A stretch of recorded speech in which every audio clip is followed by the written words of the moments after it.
Hello, all. Welcome back to Actual Play. Second game in a row. We are here tonight to play Tides of Gold. I'm Sean Nittner. I use he, him pronouns. You can find me everywhere at SeanNittner.com or just at Sean Nittner, but also that too. And I'm playing an old timer. She's Pare the Undying because she just doesn't know how to figure that dying thing. I'm very excited tonight to after we just finish the mission to go maybe go to port, see what happens. How about you, Strush? Hey, I'm Strash, he, him. You can find me at Strashe on the Twitters. And I am going to be playing Arash, who is our... I apologize to everyone for my cat. Who is our water-walking scamp. How about you, Ash? Hi, I'm Ash. I use she, her pronouns, and I'm on the internet as a CGIAK, ACGIAK. I am our captain. I'm Vida of the Liberty. And last time I punched a mermaid, although it wasn't a real mermaid. It turned out to be full of gems. So You punched a mermaid and gems fell out. yeah, That's exactly. a bad message. Kids. Don't do this at home, kids. Sounds about right. But yeah, you can expect more punch slash shoot slash explosions first, questions later from Vita. But yeah, that's me. Cass, how you doing? Good. I'm excited to see what you all do next. So I'm Cass. I am Cass K Designs pretty much everywhere. And do we want to recap a little bit of what happened last time?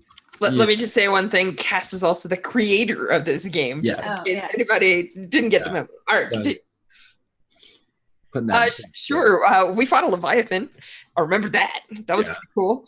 And then we robbed I'm never going to remember their name. Can somebody help me out? They're like Royal Society of Architects. Yeah. Them.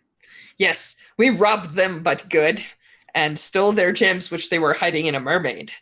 But of note, that Leviathan shot psychedelic rays. It ate Arash, or rather Arash waited for it to open its mouth and then dove inside and got stabby from the inside. And it also ate a bunch of cannon fire because Vita shot it. Lots. And you stopped me from getting cannon fire in the process. Yes, and I got into a fight with our captain by telling one of the people at the cannons not to fire. Because yes, I didn't want to rush to be pulverized. Yeah. I mean, we got to. He put himself in there. He did. He put himself in the thing we're gonna shoot. So I did. I'm a monster hunter. So, and it was a monster. That's what I do. It was a monster. I couldn't help myself. What are you gonna do? Also of note, there was some. I think his name was Senor Monsieur Douchebag. I think maybe it was Senor Douchebag. I don't know. I probably got it mixed up. Was it the guy in the cage? Yeah. That's I remember that. Anyway, Sir Douche was in captivity, and then when we broke him free, we realized that he was some hoity-toity architect, important guy that was talking down to us, and Pari in particular just really chafed against that hard. And then Vita was threatening his life, which since Pari was holding the knife to him sort of meant that Pari was threatening his life, which she wasn't really quite ready for. But they did it anyway, and he told us where the gems were, which was great because otherwise we would have been searching that ship forever. Did we end up toasting him? I remember pots thrown over shoulders. Okay. Yeah, that's how I traumatized. Right. Okay. Was throwing the or not trauma. That's how I gained. I filled up all my stress and I gained a chain. Yeah,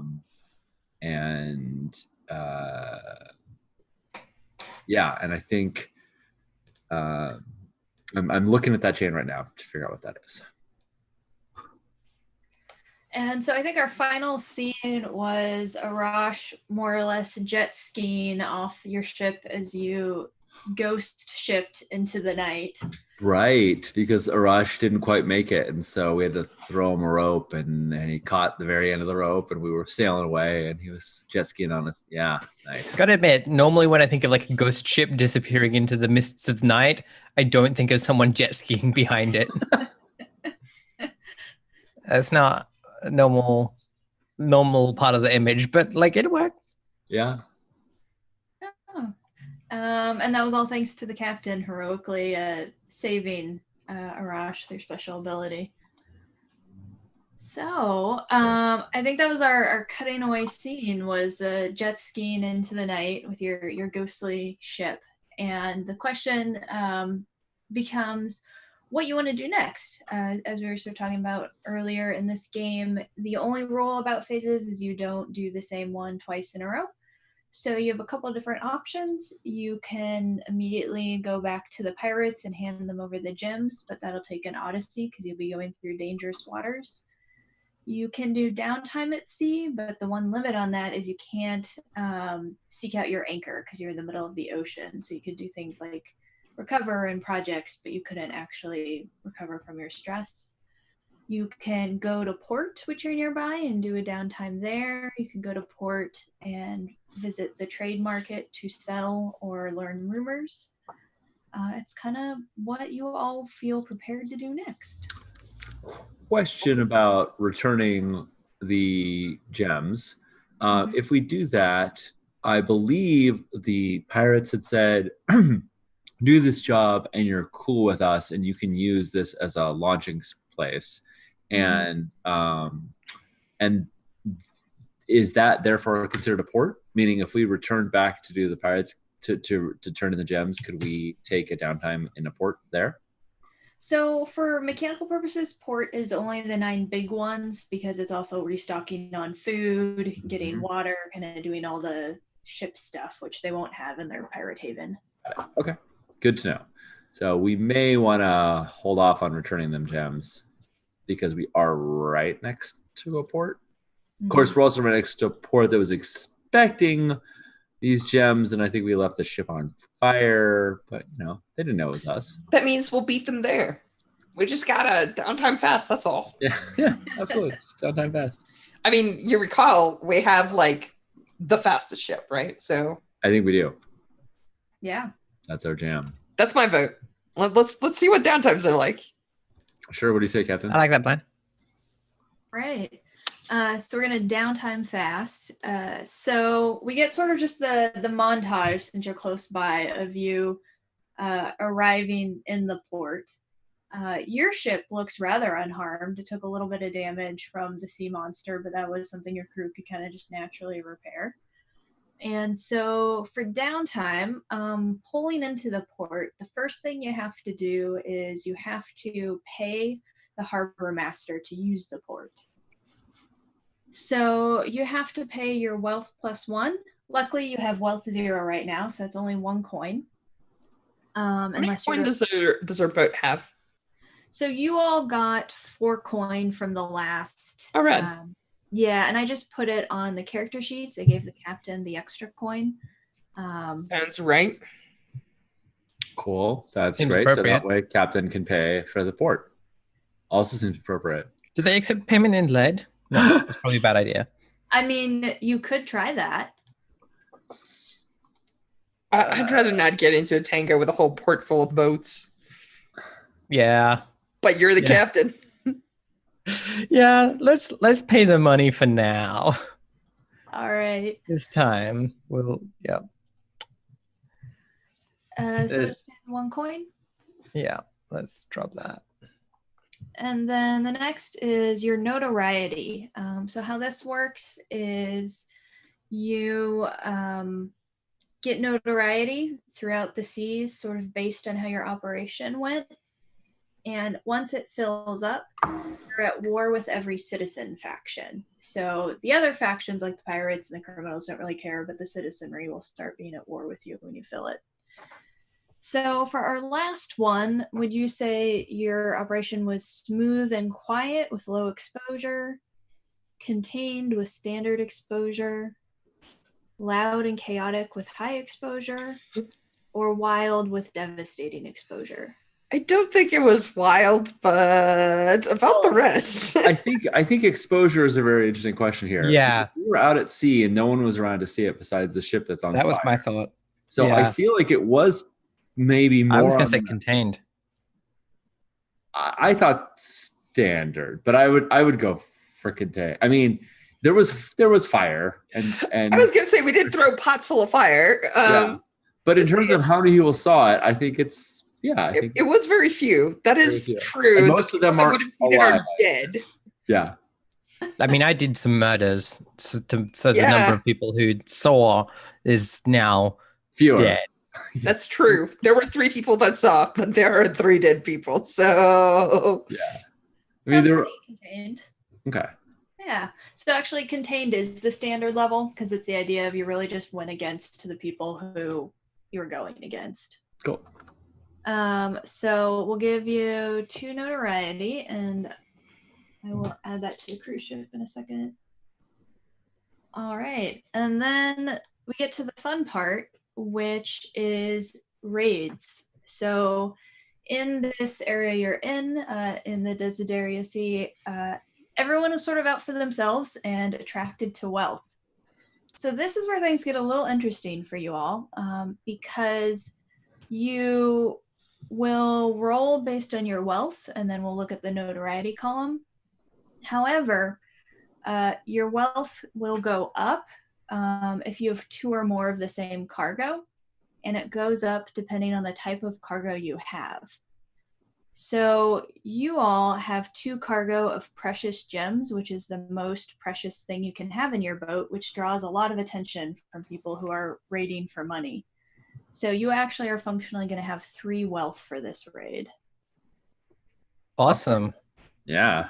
That's hey, what if I we get want. raided, I get to clear stress for free. And there will also be more murders. Who would like to roll the 3d6? I think that's a captain question. Yeah, I think so as well. Da-na-na-na-na. Tomorrow I get to be an officer. Today I'm just the old timer. I have to admit, I kind of enjoy playing the rookie sometimes for exactly that. Like not my it's job. problem. But that's low is good, isn't it? Yeah, Yeah. only a 2, right? Yeah, sick. Nice. So 2. All right. So for this, you got Good job, Captain. None of you can call me incompetent. We never did it in the first place. All right. Yeah, no one can call me incompetent. It's one of the rules of the boat that's posted Yeah. on the main mast. It's just got the word like call captain incompetent and then like a picture of the captain being grumpy. Yes. Big no. So what you have is a raid called Memories, which is a player character remembers a raid from their past that went poorly. You'll narrate what happened and what you lost. After you do that, you roll 1d6 and you take that much stress. Holy crap. Another PC can split that stress if they agree to listen to you talk about the memory. Awesome. I mean, any of are us you can do clean? this. Yeah, okay. Yeah. Anyone? Well, Awesome. I mean, I'm running on fumes here. No. Pari's all about this. This is great. Yeah, I was gonna say this is so Pari's jam. I I mean, was gonna say, old timer. yeah, exactly. Like, listen up now, kids. So I think that Sean doesn't really know enough of the all the various peoples that are in Idukon. Is that the correct pronunciation of the city that we're in? Of the port we're in? Idukon. Idukon. Okay, cool. Idukon. Sean doesn't know this, but I think Pari does, and she just took the glorify. She just took the glorify chain, which means that she has to speak. She has to try to glorify her regrets. Like she's not only going to try and make up for them, but she's also going to try and talk about the bravery of all the people who tried to stand off against the Reefland Raiders, and they died trying to protect their homes from the Raiders. And so I think when we arrive and we see that like there's is it fair to say that there's sort of a very because it's a port city that there's a wide variety of different people that are visible? Yes, definitely down at the waterfront. Okay. So I think we kind of come in to the city on our ship, and it like goes toodly-doo, toodly-doo, toodly-doo, and we flash back to another ship landing in a port city, and this is Pari's port city as the Reefland Raiders came and attacked. And she tells the story of, let's get a good name.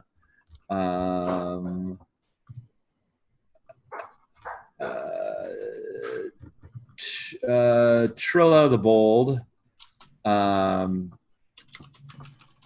how Trilla he stood at the edge of the docks as he greeted them, and first greeted them with kindness and with open hands, and then when he saw their weapons, made his fists and said he wouldn't stand and wouldn't let them dock if they meant us harm. And Trilla by himself held them off as others were running to, with his strong words and his fierce demeanor, held them off until others could rush to the docks to aid him.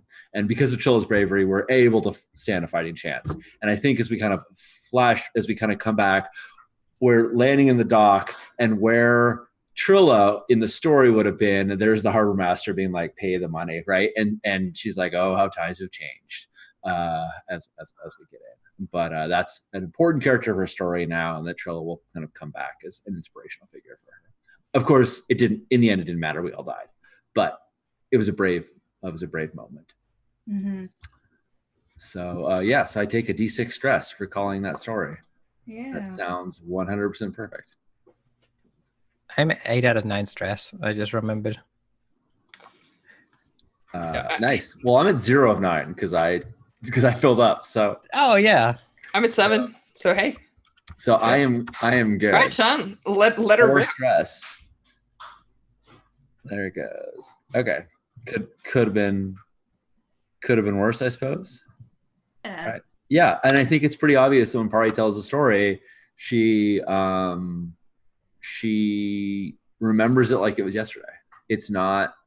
This is a long time ago, but to her, Trilla is still alive, and he still matters, and his fight. It doesn't seem to her like it was in vain, even though he died in the end anyway. Mm-hmm. So, yeah, that's my story. All right.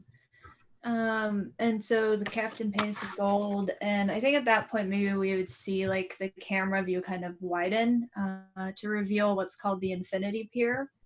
And you can see that it looks like the waterfront stretches as far as the horizon, literally as far as you can see.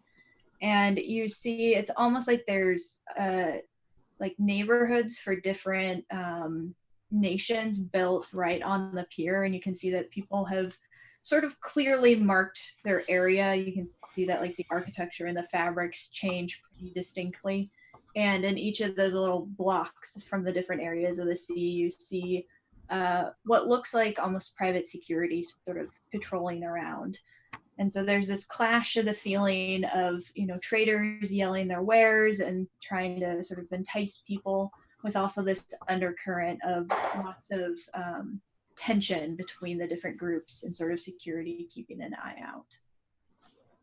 Yeah, I think I go up and I pay the harbor master, and like I have to like sign the book, and I just draw a little like stick figure with a captain's hat because I can't read and write. Yeah. Does it matter, Cass? Does it matter like which particular dock that we land at? Are we effectively choosing sides? Are we identifying with one group or another by where we dock? Unless you know someone here, you sort of get shepherded into like the little rundown just visiting section of the pier. Okay. So you can see, and in that part it looks a lot more bland. There's no permanent stalls or structures up, and it's mostly just security from the different boats who are sort of docking there for the short term. So each captain or each crew has to watch over their own ship. There's not dock security to do it. All right. Great. I mean, that makes sense. Yeah. It also just, we have lots of gems. Don't say it. That's why I whispered it. First rule of Shoreleaf, do not talk about the gems. Second rule of Shoreleaf. Don't yell about the gems. So Arash, you're talking about the gems. I am not. I am not captain. I am not on shore yet. I think I need to I think all right, so are we officially in downtime now? Is this like the thing? Yes, you're downtime. I am morbidly curious how stress relief works here. Do we have like Vicing? So what Anchor you have, equivalent. yes, is you seek your anchor. And so you describe sort of how you try and connect with your anchor even in this distant place. So I think I'm going to declare that one of my contacts, Celestine, a storyteller, happens to reside in this port. And even though the majority of my people have their stuff going on, she, among other things, maintains a small shrine to the particular deity. I'm a priest of Dastar. I wrote it down. Haha. Look at my notes. So yes, I think that I'm going to visit the like small hidden shrine of Dastar, or at least the particular take on this god that I'm super in tune with. And so I'm gonna wash myself in the appropriately purified waters and say my ablutions and whatnots. How's it sound? Sounds good. My anchor is belief, in case that was not clear. Mm-hmm. So, Dastar is, as you know, sort of that god of death and rebirth, and also sort of war and resistance where you're from. I think the captain focuses on that second aspect a little bit more, and I think that I focus on the first a little more. But we're wavelength, Yeah. So what offering of rebirth do you bring to Dastar? That's a good question. I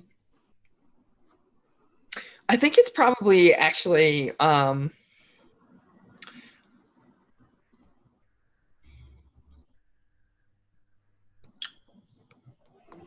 okay, I got something.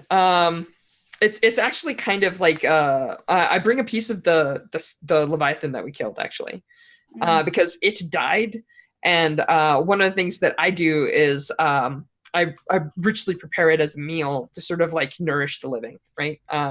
It's a symbol of that cycle and that particular transition where it died and then it provides life, and I sort of like follow the cycle with my ablutions. Does that sound okay? Yeah. So let's see how well you connect with Dastar with this offering. What do we do? So it should be, it's going to be very similar to the normal sort of mechanic. So what you want to do is do your lowest attribute and roll dice pool equal to that and clear stress. All right. So just let me verify. When you say dice pool, do you mean like a blaze dice pool? I'm just talking because like 2d6 is usually what we roll here. Yes. So for stress, you'll still do an attributes and resistance. It'll still be the 1 through 4, 6 d6, and then take the Cool. And then the second question that I have is, if I bring in somebody who's a friend or a rival, does this game still have the +1d? Mm-hmm. Yeah, during downtime. Sweet. I clear for stress. Nice. That was my downtime action. Is your lowest downtime? Is your lowest attribute 0? Yeah, my resolve is 0. Makes sense. I'm gonna go and find a pirate bar. And I'm gonna go and have like one drink and start being like and start like loudly talking about like like how shit governments are and how we should rule ourselves. And if there's any like cops in the bar, like you know, like representatives of the government in the bar, I'm gonna start like yelling at them. Yeah, I'm gonna start singing.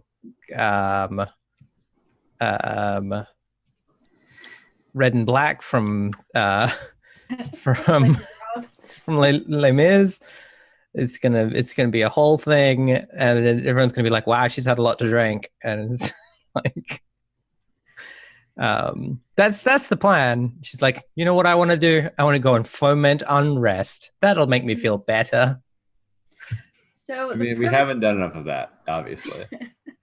The perfect part of this image is the largest gaming hall that has a lot of bars and just entertainment attached to it is on the Domain Bridge, which used to be the barracks for the Royal War Band, but they have since been, relocated to nicer quarters, and it was remade as this gaming hall. So we see these very militant sort of bridge, and then we zoom in to the scene of revelry and you drinking and giving this speech to everyone around.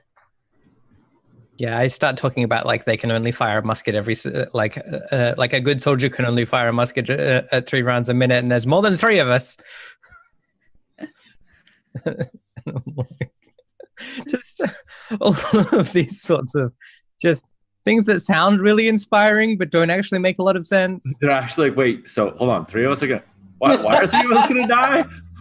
Why did any of us have to die? What's going on here? You just get shot. You don't always die from getting shot. Look, I got shot here. You could die from getting dysentery. What are you talking about?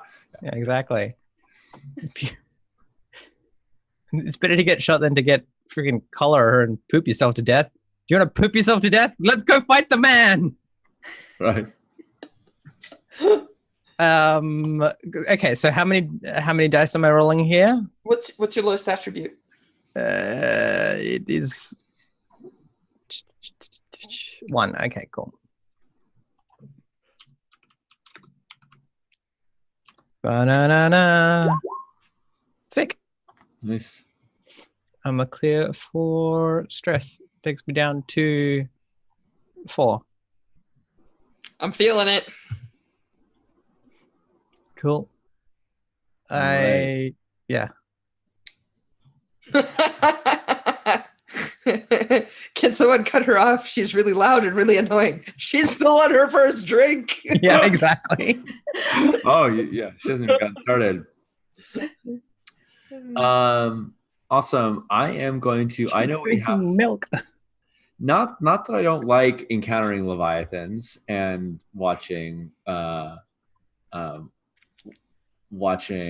Arash go and run across the water to get stabby with them, but I would like to make sure that we make it back to the reef safe and are able to deliver the goods in order to sort of make good on our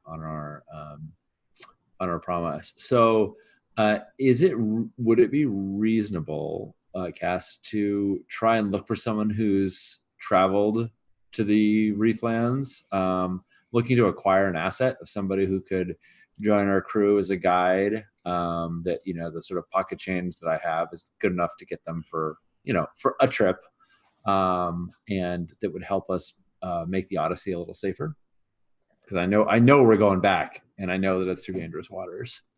Yes, let me just look at one thing about your ship before I say yes, definitely. Can we hold enough people? Yeah, okay. Question. You can have 1 cohort, or so 1 extra person, basically. Great. Awesome. I'm sure Vito will be delighted when I bring back a total stranger to go on our ship to come with us to. Just don't mention the gems. A hidden land. Yes, I'm not going to mention the gems. And I think I'm doing this. Meanwhile, I'm just throwing gems around. Right. Yeah, I think I'm doing this in the same bar that Vita is. It's that kind of like I'm pointing to her and being like, yeah, no, she's a dangerous woman, strong captain, right? And asking around, and it's a little bit that seeking out, the Mos Eisley Cantina scene of like seeking out somebody who knows somebody who who might be able to guide us there. In this case, I'm not looking for a ship, but looking for a guide. Yeah. So it sounds like you're sort of consorting with the That's people my around. plan. Yep. Yeah. I want to consort and try and find someone who'd be eager to return. Maybe they have to get back. Maybe we're giving them a ride, or they just want to show off how well they know the dangerous seas. So I'm going to roll, and this is 2d6 plus my consort, right? Oh, I can click on action. Yes. Action 2. I have 2 in consort. Boom. All right, there we go. All right. It'll- So I think at first it's a little hard to get anyone to listen to you because your captain is very sort of taking up the attention. Yeah. And you get a little bit of like that, yes, grandma, now move aside at first. But it's actually one of the people working in the gaming hall who's sort of cleaning up the dishes and serving, who I think observes this and touches you just like gently on the elbow and says, I heard Kinza has traveled and is looking to travel again. And the server sort of points you over to, you see a young woman, probably in like her early 20s, wearing plain brown robes. Looks like she's from Tazwara, brown skin, black hair. And I think probably what stands out is she's not looking at the captain. She's staring very intently into her large drink of some sort of alcoholic nature. You can almost smell it coming from her. Oh. I think I sit down with a drink of my own and I say, I don't think that's going to drink itself. You looking for something in there? Referring to her drink. Yeah. I mean, this is like in a friendly way. It's not in a, not saying it in a, yeah. She sort of like, it takes her a minute to focus on you, and then she kind of laughs a little awkwardly and says, I just, I don't usually drink a lot. I don't like to lose my edge, but I think this is a day for drinking. Is it a special occasion? And I sort of hold up my glass like to cheer, or my mug to clink with her. She sort of clinks a little bit and then sets it back down and says, well, shop I've been working for, the owner got taken away by one of the war band, and now I have nowhere to work because there's no shop. And that was, well, all my family's left the area, so I don't know where I'm gonna go next. Oh, child. So you're telling me that the life that you had sort of just fell apart, and everything you knew and everyone that you had around you that you cared about is gone. That sounds really hard. That sounds tough. I'd say I'd buy you a drink, but maybe I can offer you something better than a drink. She sort of like looks up at you almost with like puppy eyes a little bit and says, do you have honest work? I'm a hard worker. I have use for a hard worker, and I would call it honest. And I kind of look around. I'm like, you okay. get like the thing. You get the thing in the background of like, to steal from your brothers and sisters is sin. To not steal from the oppressors is sin. Yeah, right. Yeah, exactly. I'm like, is it honest work? It's like, well, depends on who you're asking, right? And I said, I have good work. I have meaningful work. We've got a ship. And we need to sail the seas, and they're dangerous as hell. And I heard that you might know your way around some of the islands to the north. Oh yes, danger. Nothing's dangerous on the ocean to me. But do I get at least one meal a day? I get one meal? Get 3, I think. You get one meal a day, at least. And also, don't give away your life so easily. There are many dangers on the sea, and the fact that you're brave enough to go face them is laudable, but your life still has value while you have it. Don't give it up. And I think I leave her a little like chit that has like our birth number on it. And I say, come by here in the morning I'll leave you alone with your drink, but come by here in the morning and we'll take care of you. We'll give you a place to sleep and we'll put you to work too. She nods quickly and sort of clutches the chit in one hand, and then I think as you're walking away, you see her like pick up the mug and start drinking. Nice. And as we like leave, my mug is still on the table and it's like barely been touched. Like I was like, doing this, but it's pretty much full. Cool. There's my acquire asset down in action. Her name was Kensa? Yes. Cool. And I think I didn't role play it, but I definitely introduced myself. I told her who I was. So she knows me by name. All right. So you each get one more downtime action. What would you like to do? Just so that I'm clear, I'm not seeing any actions to repair the boat here. Is that correct? So your boat wasn't permanently damaged. If it had been, it would just be a long-term project. Okay. And if it's not permanently damaged, does it just get fixed when we're in port? Yeah. Fantastic. The crew just takes care of it for you. It's like that magic, you walk back and it's shiny and new. And also there doesn't seem to be any trading action. Is that also correct? There's a train action. There's train action. Yeah. Oh, train? Just miss it? Yeah, there's train. It's on the very top of page 70.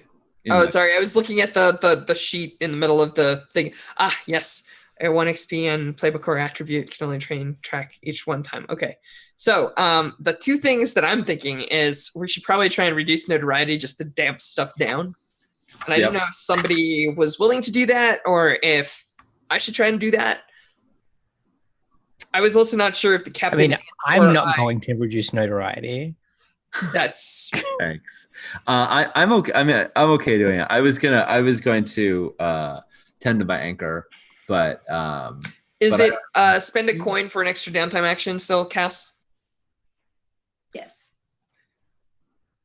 Yeah, you can do that too.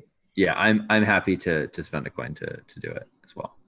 All right, cool. In which case, I'm totally going to be an absolute power gamer and spend some coins for training. But Sean, are you taking care of the notoriety? I'll take care of notoriety. Yep. All right, cool. In which case, I think I vanish until it's time for us to haul anchor, and I will tend to my anchor in possibly unsavory ways. Meaning, nothing too weird. Just if my god or my particular take on my god is a god of assassins, I probably murderize someone. Whoever the temple needs to take care of, like whatever is my current writ, I will do that.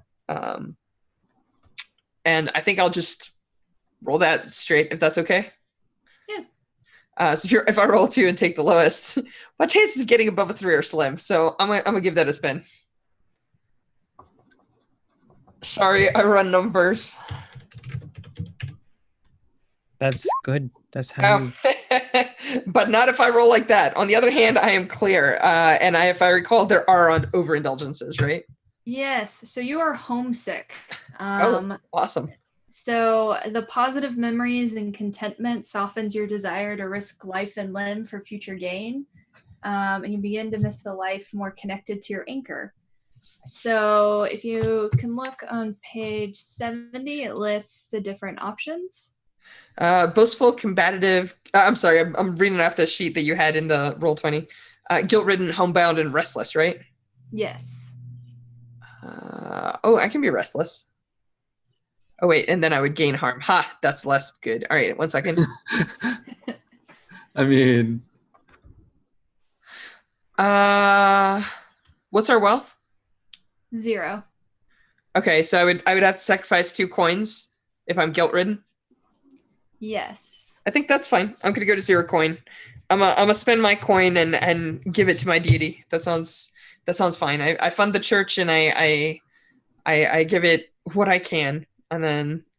So I think you only have 1 coin. I had 4 marked at the end of last session, or at least that's what I heard. Is that correct? That was for the whole crew. Oh. Yes.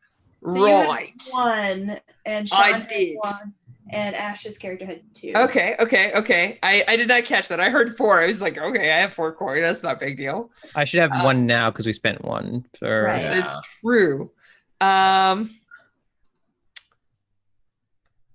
All right. You know what, Sean? I'm gonna make your life difficult. Why don't I increase our notoriety by 2? It's not gonna put us over yet, and you're gonna tamp it down a little. I'll take care of it later. Sure. Sound good? Sounds good. All right. Sorry about that. I'll take care of it next time, bud. No worries. So, Happens. who do you boast to? And I don't know that I necessarily boast so much as I walk into port and someone dies, and I've got that rep, and so like that brings like the law and bad eyeballs on us. mhm. So like I think it's I do something flashy, like I get into a place in a way that nobody that can't walk on walls can. Right.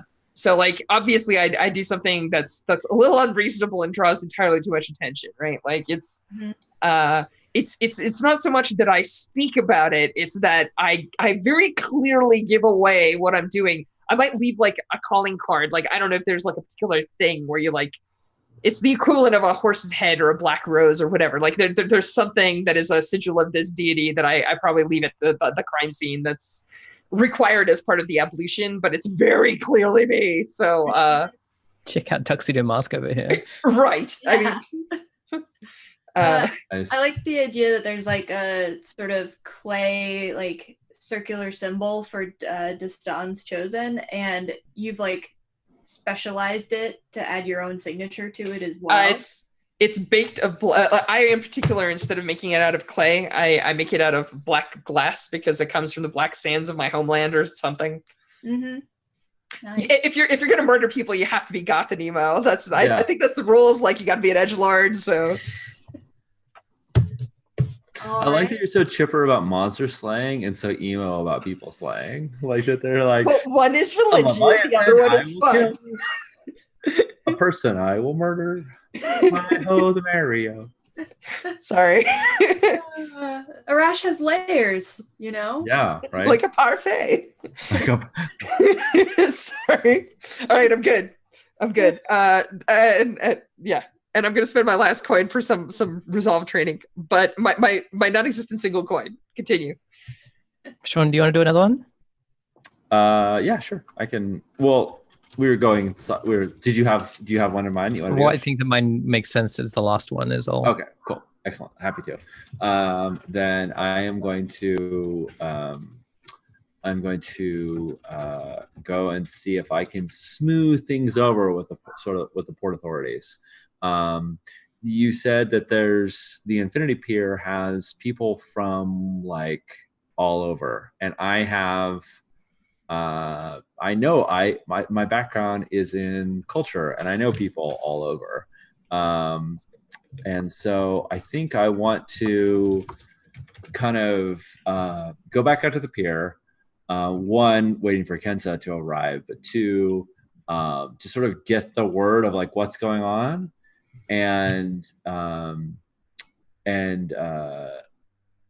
when invariably I hear the rumor about the ship that hasn't made it to sea, talk about how bad the winds were when we were coming in, and how dangerous it was, and the horrible beast that we narrowly avoided. I do not talk about us just killing it because I don't want to draw attention. So I'm going to spread some stories about how dangerous things are out on the ocean right now, and that's probably why the ship never made it in, as an attempt to reduce notoriety, so that the rumor going around is just like, well, some ships just not making it. It's dangerous weather out there. Right. Monsters all over. Might be a storm coming. Yeah. Exactly. Big storms, monsters, very bad. Yep. So it's kind of in between consort and sway. I'd like to do consort, but if you feel like it's more sway, then I'm happy to do that as well. I think the way you described it, sort of hanging out on the pier and like chatting people up, I think consort would make sense. Cool. Awesome.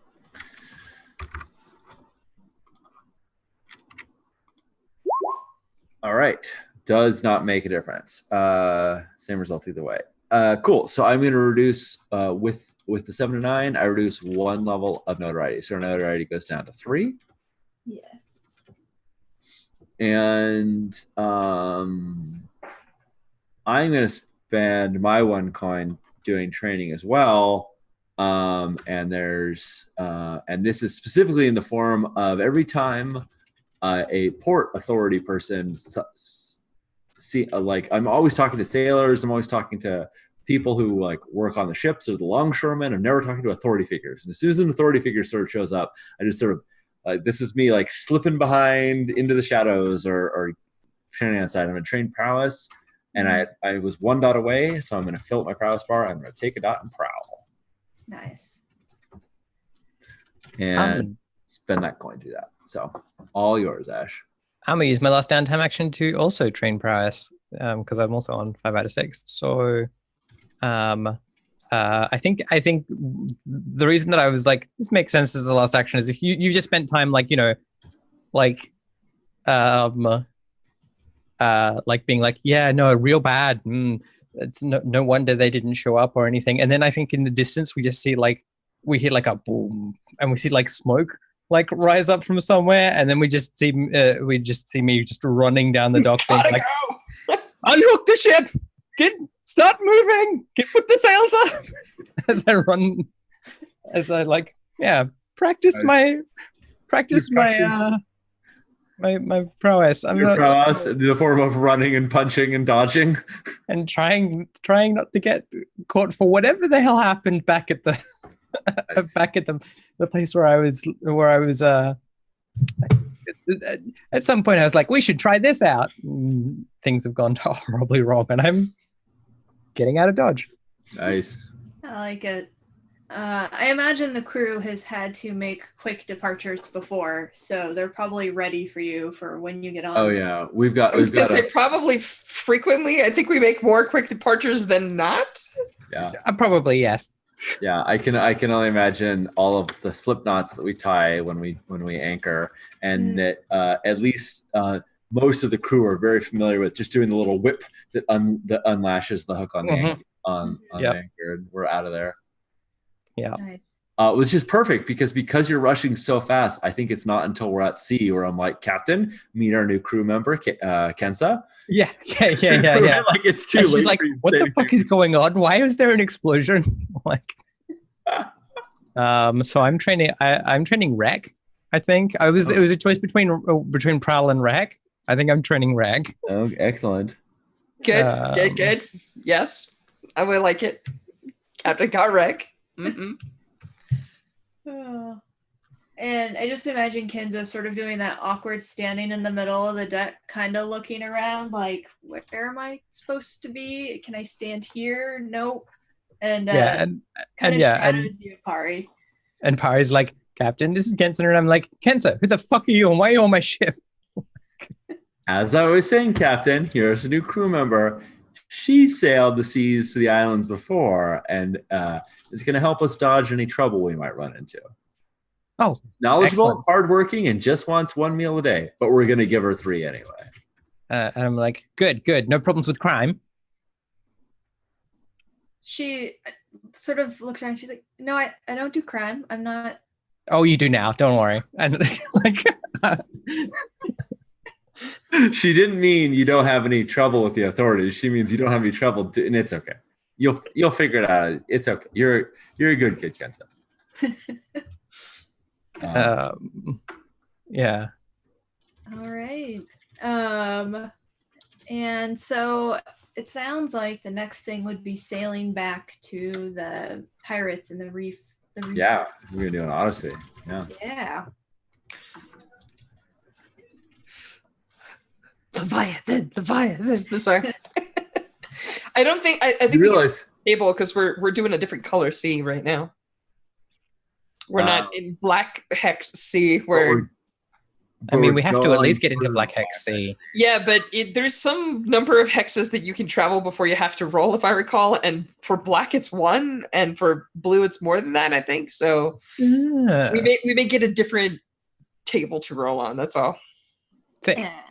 So the first question, so it's if you travel more than 2, unless it's in the reef lands, and then it's 1. We travel more than 2. Yes.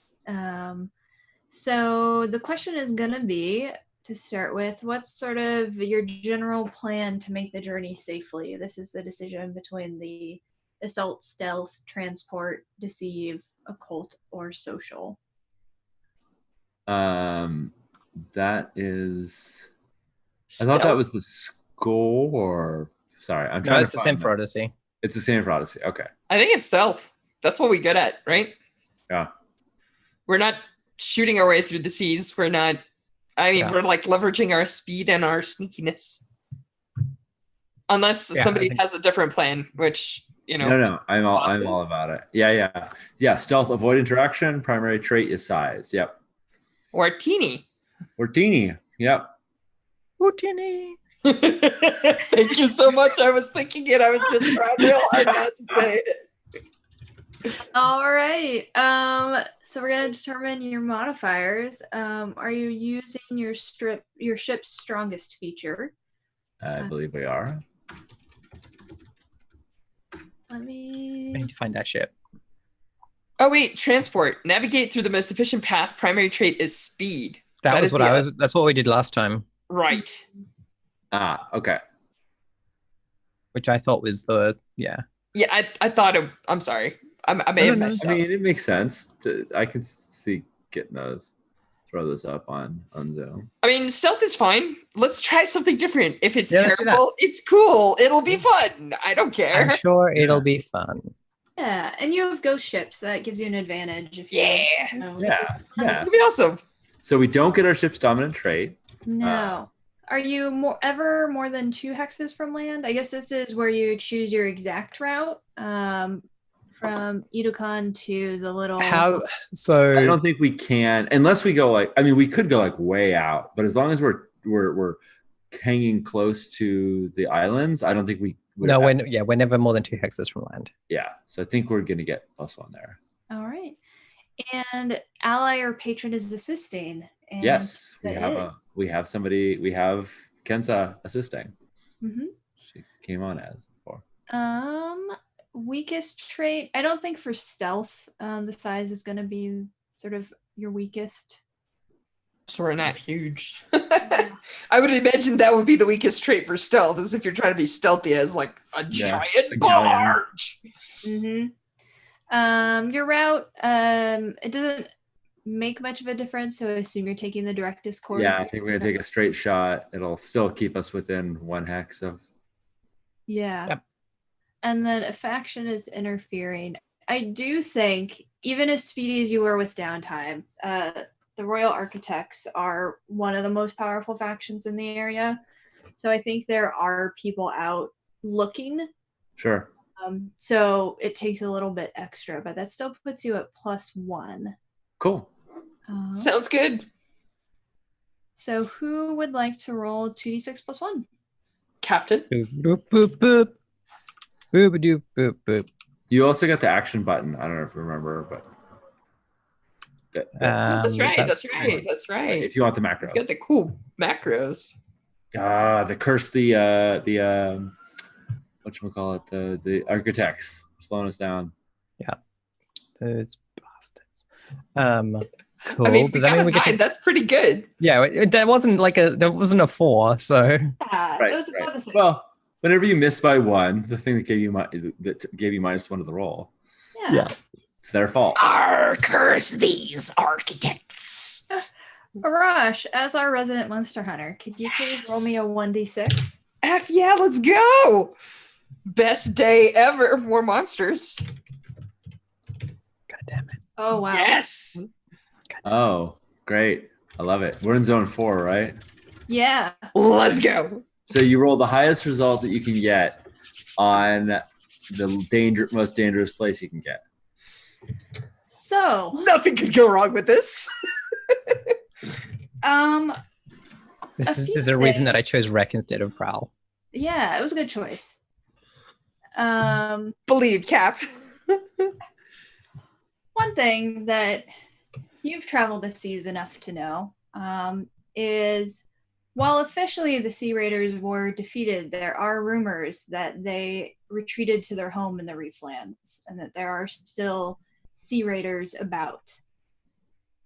Now, another thing is before the Sea Raiders came, long before the Sea Raiders came, the ocean was, some would say, cursed by cataclysmic storms that just completely covered the region.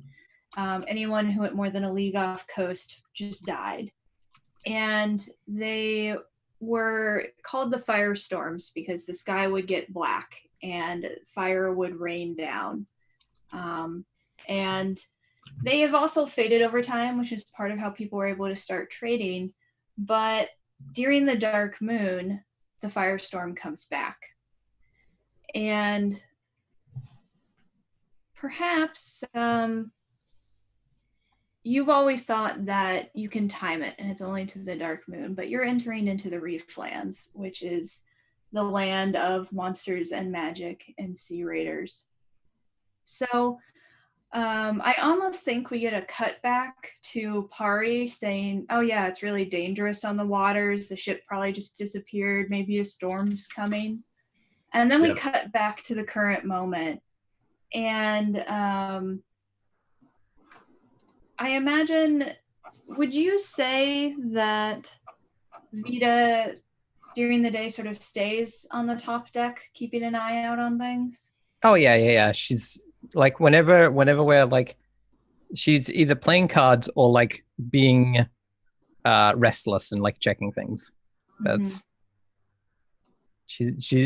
I mean, she's always quite like on the lookout for trouble. Ash, would it be okay if Pari was at the helm just at the beginning of this? Oh yeah, absolutely. Because there's something I very much want to do when I can be playing cards. When we see the skies blacken. These are the stories that Pari was talking about. These are the raiders that she was talking about. This is this is her story. And now that her chain is glorified to try and redeem this anchor, when she sees the skies blackening, any sane person would be turning away from them, and she is turning into them. So that when you come, we're heading into the storms, where the Sea Raiders will come. And there's a really grim, like, we're probably all going to die, but it's going to be worth it look on Pari's face when as she does it. Then you're welcome to come at any time you want, Ash, and see that that's what Pari is sailing us into. So yeah, we see that the sky is getting dark and your determined expression as you turn into it. And the horizon, there's just this like red line at first, and then it seems to be getting bigger and bigger and bigger. And the red light almost becomes blinding. And you hear this screaming sound like a jaguar that's hunting. And almost as if they're kind of just appearing out of the nowhere. You see a very large ship. And I don't know that anyone but Pari maybe has seen these like actually running. You can see like there's smoke puffing out of the back as like you can hear the clinking of engines as the ship seems powered by some sort of steam engine rather than sails. And the ship is sort of coming so fast, it seems that it'll be impossible to avoid its notice. Especially since we're pointed right at it. Uh-huh. I mean, like you're on the helm, Pari. What do you do? Yeah, and I say, Arash, you wanted to fight a sea monster. We found the biggest one there is. Because from her perspective, that's true. Mm-hmm. And and she sort of calls everyone to arms, like, you know, the normal, like, to the cannons, which is. I think there's a brief moment where Arash actually like dashes below decks and like fiddles with a case. And we've seen this just like moments ago when he was on shore. And like when he shows back up, he's not carrying his usual like normal piratey cutlass or whatever the hell I use as a weapon. I'm carrying that like black like set of like dagger and blade that I use when I'm on business. Oh yeah, the murdering weapons. Yeah, the Nice. murdering weapons. Yes, gotta have your special set, right? Absolutely. Yeah, and I mean, I think by this point, Vita must have been alerted. The screams of the noises, the smoke. Oh yeah, Everyone's freaking out. So I emerge like putting my hat on and like throw some mahjong tiles to the ground and I'm like, what the fuck is? Oh Jesus Christ! I think I lean into the captain and I say, like, if we survive this, we're gonna have the best story ever. And I'm yeah. I think I'm like, well, let's not get eaten by any of them. Right. Funny joke because you got eaten last time. Oh right, aren't they actually cannibals? I mean, there are so many stories. Excellent. I'm sure that has made its way into the mythology, right? yeah, Sounds I think I stalk appropriate. up to like up to the wheel, just being like, I'm very funny. yeah. Good one, Captain. So I would like to ask my culture question that I get to ask once a episode. Since I actually have had encounters with the Brooklyn Raiders before, I think it's reasonable for me to ask a culture of them. What is the boldest move that we could do that would get respect from them? What's the best way for us to approach them in a position of confidence rather than a submission? And I know I'm sort of making that a leading question, like, but I think it's if that's too leading, then feel free to tell me. I think what you know about them and what people have seen and you've observed is they very much hunt with sort of a pack mentality where they look for the weak person or the weakness and try and strike at that. So you know that sort of one, everyone's sticking together, but also putting that bold, like challenging front forward would Yep. be the best challenge to them. Any sign of like weakness would sort of get their killing instinct up and they will go right for it. Yeah. And I think I would try and summarize that to Vita because you're going to be captaining the ship as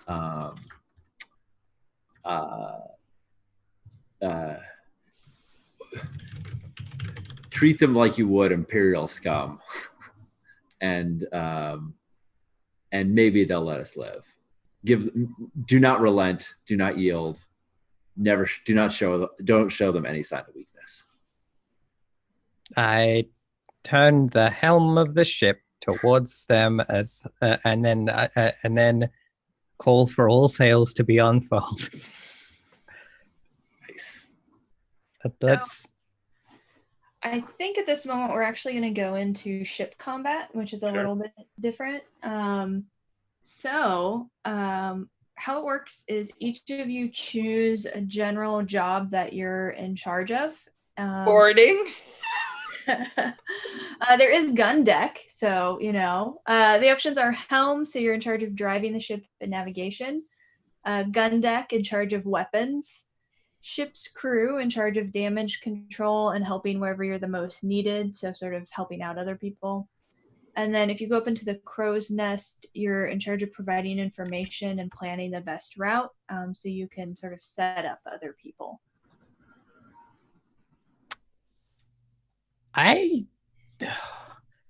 have I studied. think I actually just am like I'm like I think what happens then is I'm like show no mercy, gotcha, Pari, take the wheel again. Yeah, that's fine. Then I mean, you can lead from anywhere on the ship. Yeah. And I think I'm gonna go do gun deck things because and I'm like I think I immediately start like trying to turn a gun around so that it's facing forwards, so that I'm like so we can fire earlier. Yeah, exactly. Trying to use a broadside as a.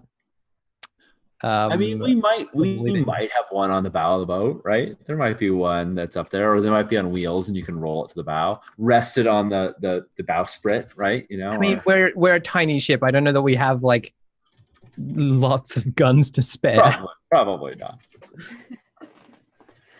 And where's the rash gonna be? I mean, I actually don't know a lot about these rules, so I have no idea where my stat line would be good. I am really good at hand to hand. I'm decent at sneaking. I'm not super great at talking to people or boats. I don't think I'm great at boats. Talking to boats is hard. So like talking at boats is hard. No, it's very easy. Getting them to listen though. That's the trick. I mean, I can run up main masts and be up top. I have a dot and study. We can make that happen. Like, I don't know. Like my I don't know if assistance requires like a social touch. If it does, I'm probably terrible at it. If it's murder anybody that jumps on our deck, I'm very good at it. So yeah, I think Crow's Nest would make sense because you could be up sort of seeing, and I'm sure as an assassin you're used to like, oh, they're going to try and get up over here, or, you know, nope, they're trying this trick over there. Yeah, if you recall my character note, it's also that I spend a lot of time up there. So I think this is exactly one of those moments where I actually like leap towards the mast and then just like, yep, and take over up there. All right.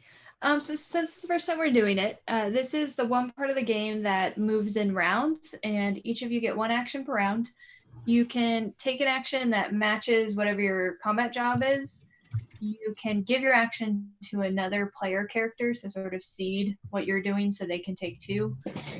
Or you can respond to a crisis, which is if your boat gets hit and bad things are happening, then you can try and respond to that. So, beyond that, just kind of as a reminder, you basically just describe what you want to do, and then the ship's trait is just the cap for the highest modifier you can get. So if Vita is wrecking with all of the cannons, you have, I believe, a 4 in that, so you probably will not be capped out for your modifier. Nice. But if you are doing the helm, again, your speed is pretty fast, so it probably won't come up. This is what your ship is good at. Cool. Well, I have a scarred soul, which means my chest burns when I'm in danger.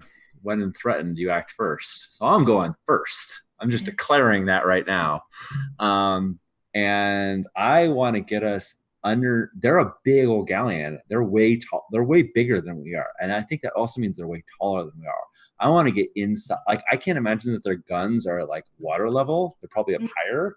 I want to get inside where they can't shoot at us, but we can shoot at them. I want to get like underneath the angle. So I'm at the helm. The sails are open full, and I'm just trying to blaze our way and sneak into their shadow. So that also this sets up. This also sets up Vita to just unload all the guns. Nice. All the guns on them. Yeah. I mean, they could probably then just drop down off the ship and send boarding parties, but it's all right. It's just Prob. He could deal with. Problem. If people arrive, we know what to do with that. So I think I'm going to prowl. This is me trying to sneak into their space, move quickly, and I think our speed is way high enough that it shouldn't cap me. So yeah. That's my intent. Take it away, Sean. If I push, it gives advantage or it gives +1. I want to say, I'm going to double check just so I don't do the wrong thing. Right. It gives you the advantage. Gives me advantage. Okay, I'm going to push for advantage. 1 bump. I can't see because I was. You rolled a 13, buddy. I rolled a natural 12. Ooh, that's a crit. It is. That is hells yeah, hells yeah. That is my response to. What is it? Is it dance time? Are we dancing? Dancing. Yeah. This is the crit dance. Yeah. Woo, crits! That's all right. Yeah. With your natural 12, you've created an advantage that any player can use once to roll with an advantage. So nice. You moved in there so perfectly and quickly and sneakily that you have sort of the surprise and the strategic advantage on them. Fantastic. I can see two versions of this. One is our crow's nest is like at the perfect height for like just jumping onto their deck. Yeah, that's a The thought. other is we now have like just our battery of guns is just pointing into their hull Right. at point blank range. Totally open fire with advantage, Ash. I've got stress. If I need to jump down and blender people, I can. Okay. I would really love to see the bit on the deck of their ship where they're like, we can't get up, like they're inside Yeah. and they're all like, get the cannons on them, but they can't, like, everyone's screaming because they can't seem to point their cannons at us, and they're trying to move, but their ship is too slow to pull away, and we're just eking up right up against them. And they're like firing things, and it's hitting like sails, right? Like our sails like probably getting like torn up, but it's not actually like hitting anything major. Yeah. But yeah, I like the idea that that we like that I'm like fire. Oh wait, oh now. Like, Yes. so I'm going to just start hitting people with a stick until they fire the cannons. Right, as you do. Yes. Yeah. Yeah. Look, I wasn't raised in officer school or whatever it is that normal captains do. Right. But I think you still know how to yell fire. So Yeah, exactly. That's yeah. I think we're covered on that front. Mhm. Yeah. I'm very good at yelling fire. Cool. So my rec, which it sounds like this might be, is 2. Nice. So if I spend stress, sorry, I missed it. Did we say that's a +1 or an It's advantage? advantage, but It's you already have advantage. advantage. You also start with advantage normally because you can take the advantage from the natural crit that Sean rolled. Yeah, right. Of course. You So I don't don't have need to spend anything, and you should be able to still fire Alright. with advantage. Yeah. So I'm in the crow's nest, and now I finally found they choose combat jobs. I can set up people to on their roles. Is that a thing I should be doing first now that I've read it, and not like I'm happy to roll to set Ash up so that Ash is firing at a +3. Yeah. Yeah. Yeah, you can, or you can Happy to wait for that. to use your action to leap onto their ship. You can also do All right, that. cool. Ash, Birdrise, who you need to Birdrise, I'll leap onto their ship next. We'll go with that. Yeah. There we go. 12. I Nice. want to point out that advantage made the difference between a 9 and a 12. Yeah, absolutely. Yes. So yeah, we're so I'm like, this is great. This is like Christmas, and then just fire the cannons. God. So you see them, I guess not you specifically, but you order them and you see all the cannons just unload into the ship. And you see that they hit the side of the ship and they dent it, but they don't go through. Mm. And I think Did we take Black Shot? I Mm. can't remember. I'm just asking. you took Ghost Ship. Oh, okay, right. Well, then Yeah. I'll use that. Yes. I think we see that, and maybe we see Vita's expression, and then we cut up to Arash. You're almost level with like their deck, and you can see them messing with some weapons that they look like cannons, but they swivel a little better. And I think maybe that's the first moment you see that while their bodies are sort of humanoid and they seem to be wearing like leather clothes, their faces are covered in what looks like mechanical pieces. So you see like one where their eyes should be is just almost like the glass face of like a large spyglass. And on another, you see there's just metal netting. And you're not quite sure if they're human. And they seem to be making like, instead of scary, shrieky jaguar sounds, now they're a little questioning. But it doesn't sound like human language sort of spreading across the deck. I think a lens is understandable enough as an eyepiece to me effectively. And I think that Arash does the thing that he usually does, which is he speaks to the masthead, which is like that giant beast that runs throughout our ship. And I think that there is a moment where like that fog like crests the side of their boat to like kind of distress and or make it difficult for them to see what the hell they're doing. And that's probably when I just like leap straight down on them and just turn into a blender going through them. Most notably, I think on my back, actually like tied up with ropes and things, is something that looks akin to some of those pots that we saw last time. Nice. So that's my thing. I'm going in on them hard.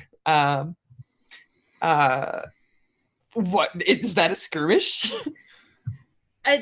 Yeah, sounds pretty much like a blender equals skirmish. Yeah, Awesome. I'm a Mark II stress. I'm gonna advantage myself, and I'm going to murderize these Jaguar robots. Here we go. Modifier. Oh, right. That's 11. So yeah, that's what I do. Yeah, I think it's exactly as you described, being able to leap on with like sort of the smoke around you. And maybe there's a moment where they don't expect that at all. People don't normally just leap onto their boat. They usually run away. Yeah. So they like aren't even looking for you. They're kind of focusing on trying to get their cannons refigured to be able to hit this boat that's freakishly close. And you're able to just strike them down as you move. I do not know if there are Jaguars in my homeland or not, but they may emit the screams, but I do a lot of that like appearing out of the fog, just like hacking at like, you know, their legs and like dropping them, making sure that they're like into the deck or whatever, and then just vanishing back into the fog kind of stuff. So cool, I'm done. One moment where you sort of see the one with the big spyglass, like looking around, and just like out of nowhere, just your fist and the blade goes right through it, and you know, and then you disappear. Cass, when you mentioned that being freakishly close, it occurred to me that that we're in their wake. And so there's like huge waves coming off of the wake of a bigger boat. And so that's everything that the party is doing to hold the wheel so that we stay in the wake and we don't get pushed out, but also so that we don't smash into their hull and crash into them. So, you know, she's just trying to keep that balance. It just occurred to me that's really hard to do. But hey, I rolled a crit, so yeah, you've got it. And I think in this, we just get a shot of like Kenza is standing right next to you with her arms sort of folded over her chest. And sort of looks at you and said, "See, I'm not scared of anything. We've got this." I turn around and I just look, go, but the bullets didn't go through the hull. They didn't. We shot them and it didn't work. So new round. Who would like to do what? Sean? Yeah, I You think want to set us up again like the awesome person you are? So here's my thought is, it hits Pari like, oh right, their hull is too hard, but what isn't too hard is their engines. And I'm like, we got to get to the back of their ship. We got to jam up the. We gotta fire on their engines, and That's what the pot's for. That's what the pot's for. Nice. Well, we're gonna meet you back there. Maybe you're gonna leap off the back. And so I think we were coming head on. You know, we were facing them head on, and so I'm just gonna try and I'm gonna keep going. I'm gonna pass them and turn so that the other set of our guns can fire into their engines in the back. And that means we're behind wherever they have rotors or fins or very deadly place to be. That's where I'm going, so that we have because I think that will be a place where we can do some damage. Or if not, up on top, Arash will blow stuff up and then jump down and we'll take off. But we're going to the back. We're going to the back of the ship. So that's what I'm doing on the helm. And I'm going to push myself again. I know that's putting me real close to traumaing out, but this is pretty much the most important thing Pari could do in this game is fight off these people. So I'm doing it. What are the scary pirate people called again? Jaguar robots? Sea Raiders. Sea Raiders. So in your story, you get to call them whatever you want. Wait, hold on. That I I'm gonna roll one more die because I was rolling with advantage, but I clicked the wrong button.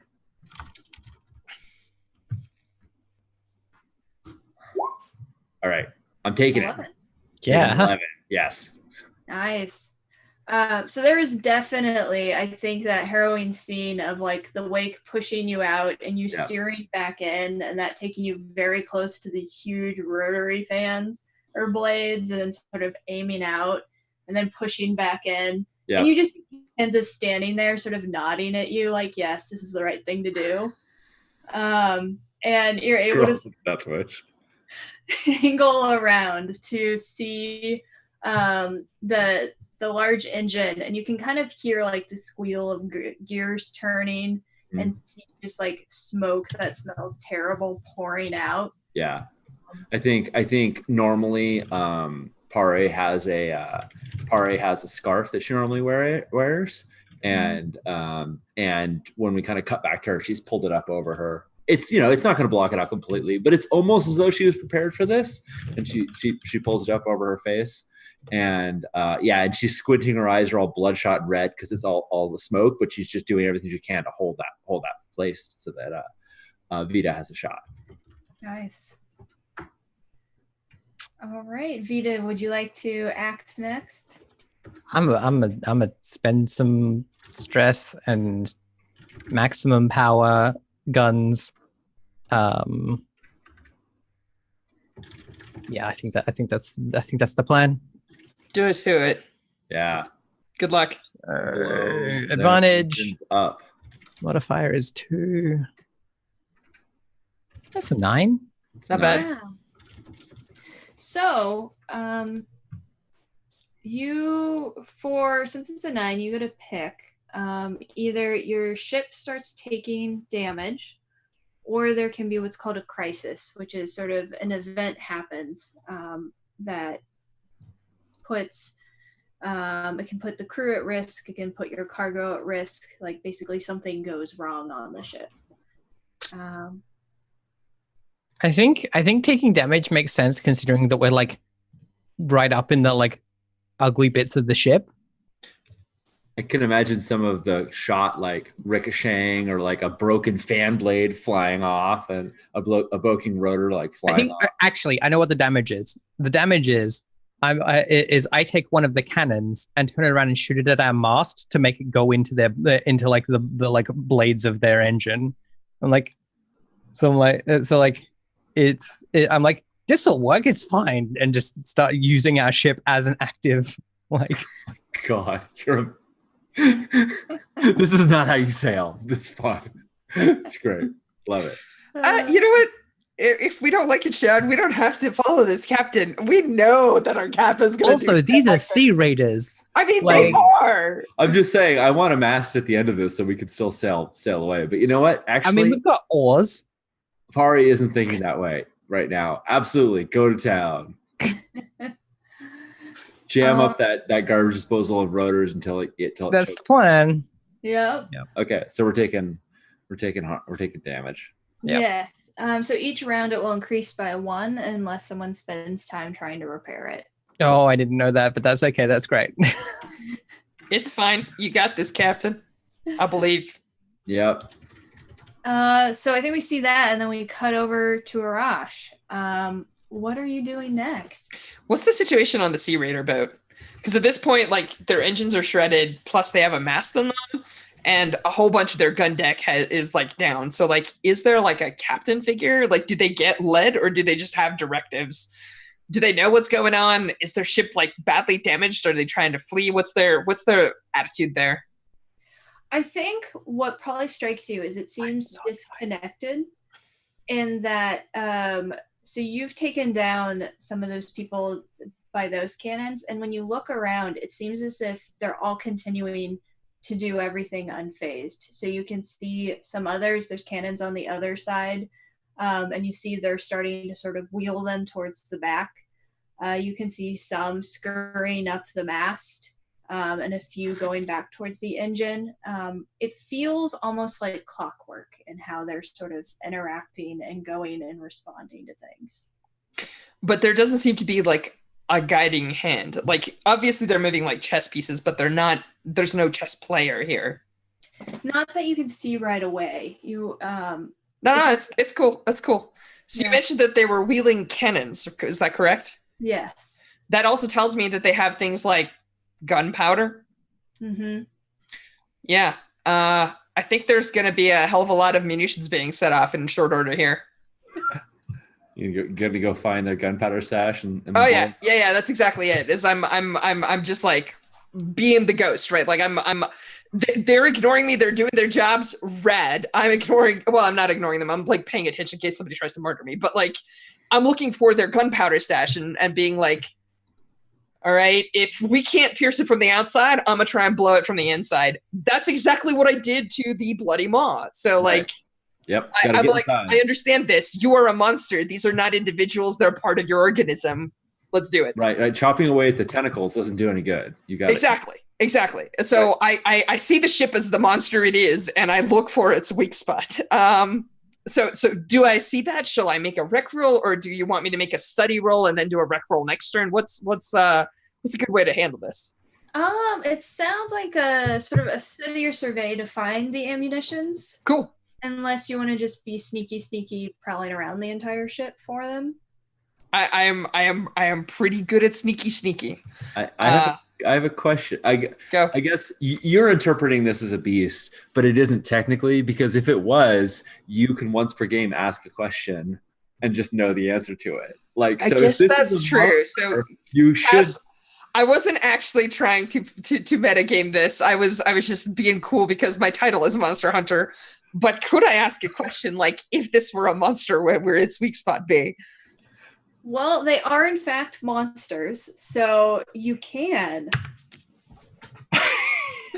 Best thing. Okay, everybody watching at home, you too should be a Monster Hunter because it's so cool. All right, go on. So your question is, what would its weak spot be? Yeah. I think you heard a story once.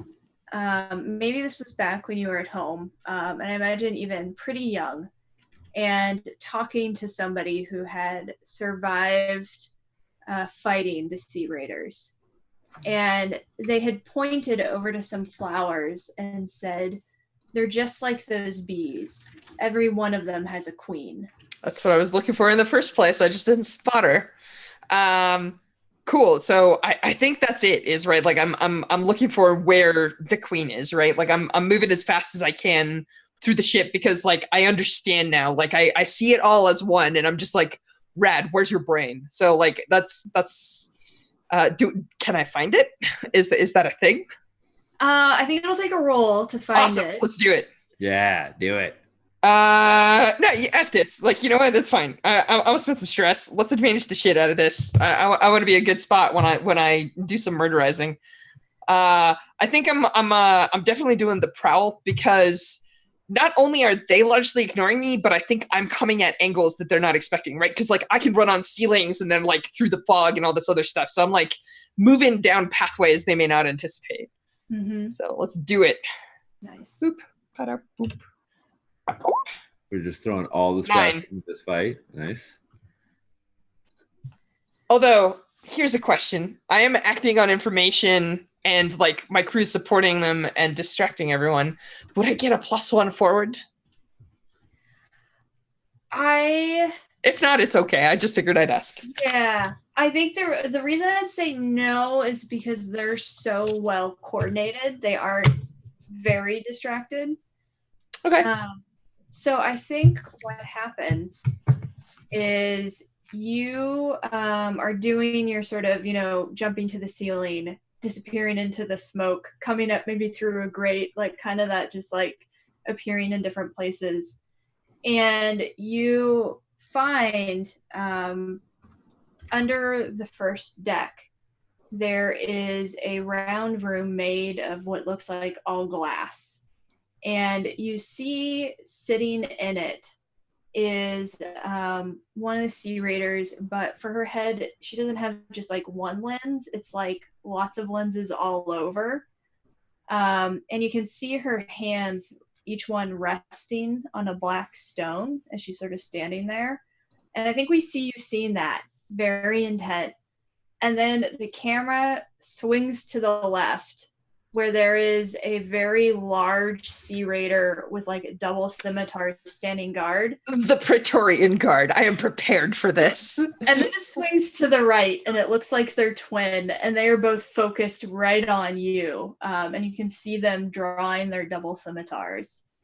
But that is your action for this round. Team, since we're done with the round, is it cool if I take the first action of the next round? Oh yeah, That seems fine. Because I think we know what the next action is. yeah, right. I gotta be awesome. Yeah, there's just 4 scimitars coming at you. Go to town. Yeah.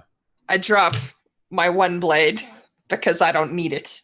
Actually, no, I drop it directly into the glass casing so that it's shattered and open. And then I think I say my prayers. I speak my prayers, and I look at them and I say,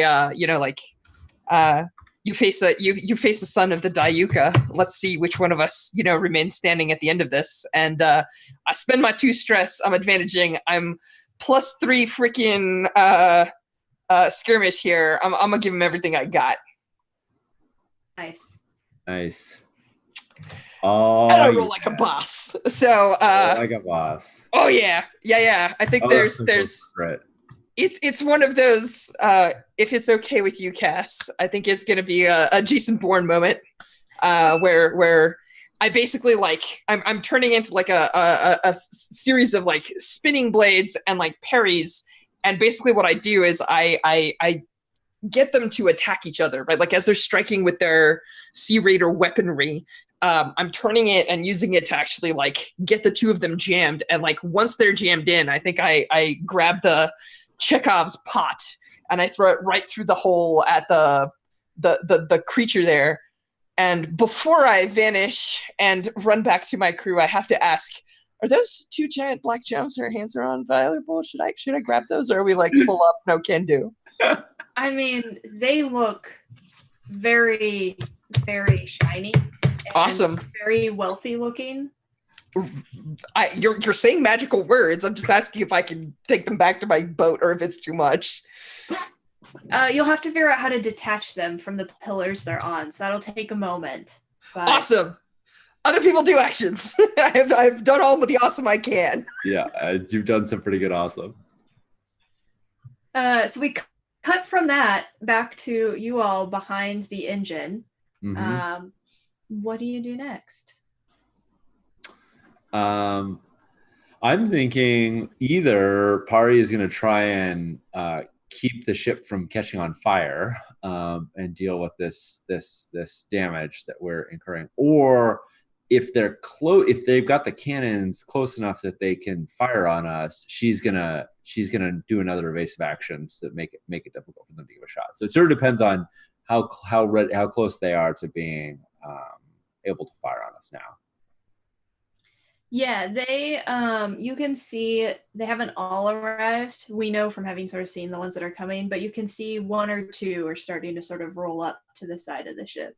Okay, cool. Then I think I'm gonna save that evasive action for when we have to pick up Arash, where we're dodging through cannon fire and swooping in for Arash to drop in, and I will start coordinating. I look to Kenza and I'm like, well, don't just stand there. And we both start. I put the jam in the wheel so it stays fixed, and put the lock on it, and then we start pulling ropes and start trying to recover what's left of the mast and put out any fires and prevent further damage. So I think my action is going to be to stop the damage clock from ascending. So the one thing to know, just mechanically, is to stop the damage clock is going to require you to sort of shift rolls what you're doing, and that takes 1 action to shift rolls. Okay. So you'd be able to stop the damage next round. What role do I go into to stop the damage? Is that Ship's crew? Ship's crew? Mm-hmm. Yeah, okay. Yeah, you sort of Cool. take over the crew. Excellent. So that's fine because I really don't need to do any helm work right now. So it is going to be hard for me to move we'll figure that out when we get to it. Yeah, that's fine. Don't worry about it. It's gonna take me a turn to detach some gems and stuff. I already took my action this round, so start shifting. Exactly. So I'm gonna instead of describing that as locking the helm, I'm gonna turn to Kelsa and I'm gonna say keep us between that and that. And which is basically like, don't let us hit the engines and don't let us get outside of the wake. It's a very narrow thing. And then I run off to do that. And like you pass me and I'm like, did you just put the newbie in charge of the ship? She was standing there. She didn't have anything else to do. And like while you're doing that, I've like grabbed one of our swivel cannons and I've like picked it up. And I'm using my action to run up the mast that's in the engines to see if I can get in there with a swivel cannon and just fire as deeply into the engines as possible. So I'm targeting to get +2 on my next round. Excellent. And I think we sort of see you do that, and then we flash over to Kenza's holding the helm, and she shouts after you, Pari, better be squid tonight. Like Pari's like looking like the courage of this kid, like she's demanding squid. We're all gonna get eaten by the rotors of this machine. We're all gonna die any second. And she's just it's okay. I'm gonna run in there, and then it'll be fine. Yeah, it'll be fine. Yeah. So, Pari, you're gonna stop any fallout this next round? Yeah. So if we're going to round 3, I guess it would be, or round 4, or the next round. Yeah. Yes, that's my goal is to stop the damage from increasing. All right. Do we want to start with the captain shooting the engine, or with Arash trying to get these onyx orbs out? Captain shooting the engine. Yep. Cool. Sick. My stuff was super exciting. Now it's like. Yep. Now it's still jamming away. Yeah. Yeah. I think. Yeah. So I'm gonna do the thing where I shoot. So I've run up the mast that is getting like pulled into the engine and being ground up, and I'm running up and being like, and like I'm getting there being like, I was pretty sure I was going to see more engine than this when I got this close, but you know, well, let's see how well I can. So like I'm doing, you know the thing where like gangsters like hold like the gun at a really weird angle. I'm doing that, but with a cannon, just being like holding it above my head, being like, I'm sure this will. So, here's some stress that puts me back up to 8. And then I'm gonna press the button for shooting. Good luck. Push the shoot button. You're +4 on this roll, right? Yeah. Yeah, 15. I didn't shoot in a. So yeah, I don't even know that I'm really clearly seeing what I'm shooting at, but I'm like just getting. I'm like, if I get the gun as close to the mechanical bits as possible, then I won't miss. Mm-hmm. So I think we see you fire, and I imagine the cannon would probably fly out of your hands. Oh yeah, of course. And maybe you fall back a little bit on the mast, and for a moment it's still getting eaten up by the engine, but then it sort of stops right before the blades, and that's when you hear like small explosions going off deeper inside, becoming bigger explosions, and then just this column of fire like explodes upwards out of the ship's engine. So I scramble up onto the mast and start like running along the mast, yelling at Kelsa, being like, "Newbie, running away time! We're running away now!" Excellent. Arash, I think we cut to you, and is Arash inside the enemy again? God damn it! Arash, I think what happens is, so you're under the deck, and you suddenly see some sunlight coming in from down a ways, and you can see that the ship is starting to just sort of fall apart and open, and you can see carnage, and then your crew's little ship just right out there at the end of sort of the smoking and shattered wood. I think so. Like, I'm pretty sure I ended the queen, right? Like, that's what I'm reading out of this, is the fact that the beast is dying. So the pot on my back, we didn't formally do load, but I assumed my load was light. And so I took a blade or two and some demolition tools was my whole plan. So I think that I perhaps have some additional demo tools, right? Like I had the fire pot, and I had a couple of other things just in case I needed to pry open a door or like bust a lock before I could throw this thing in.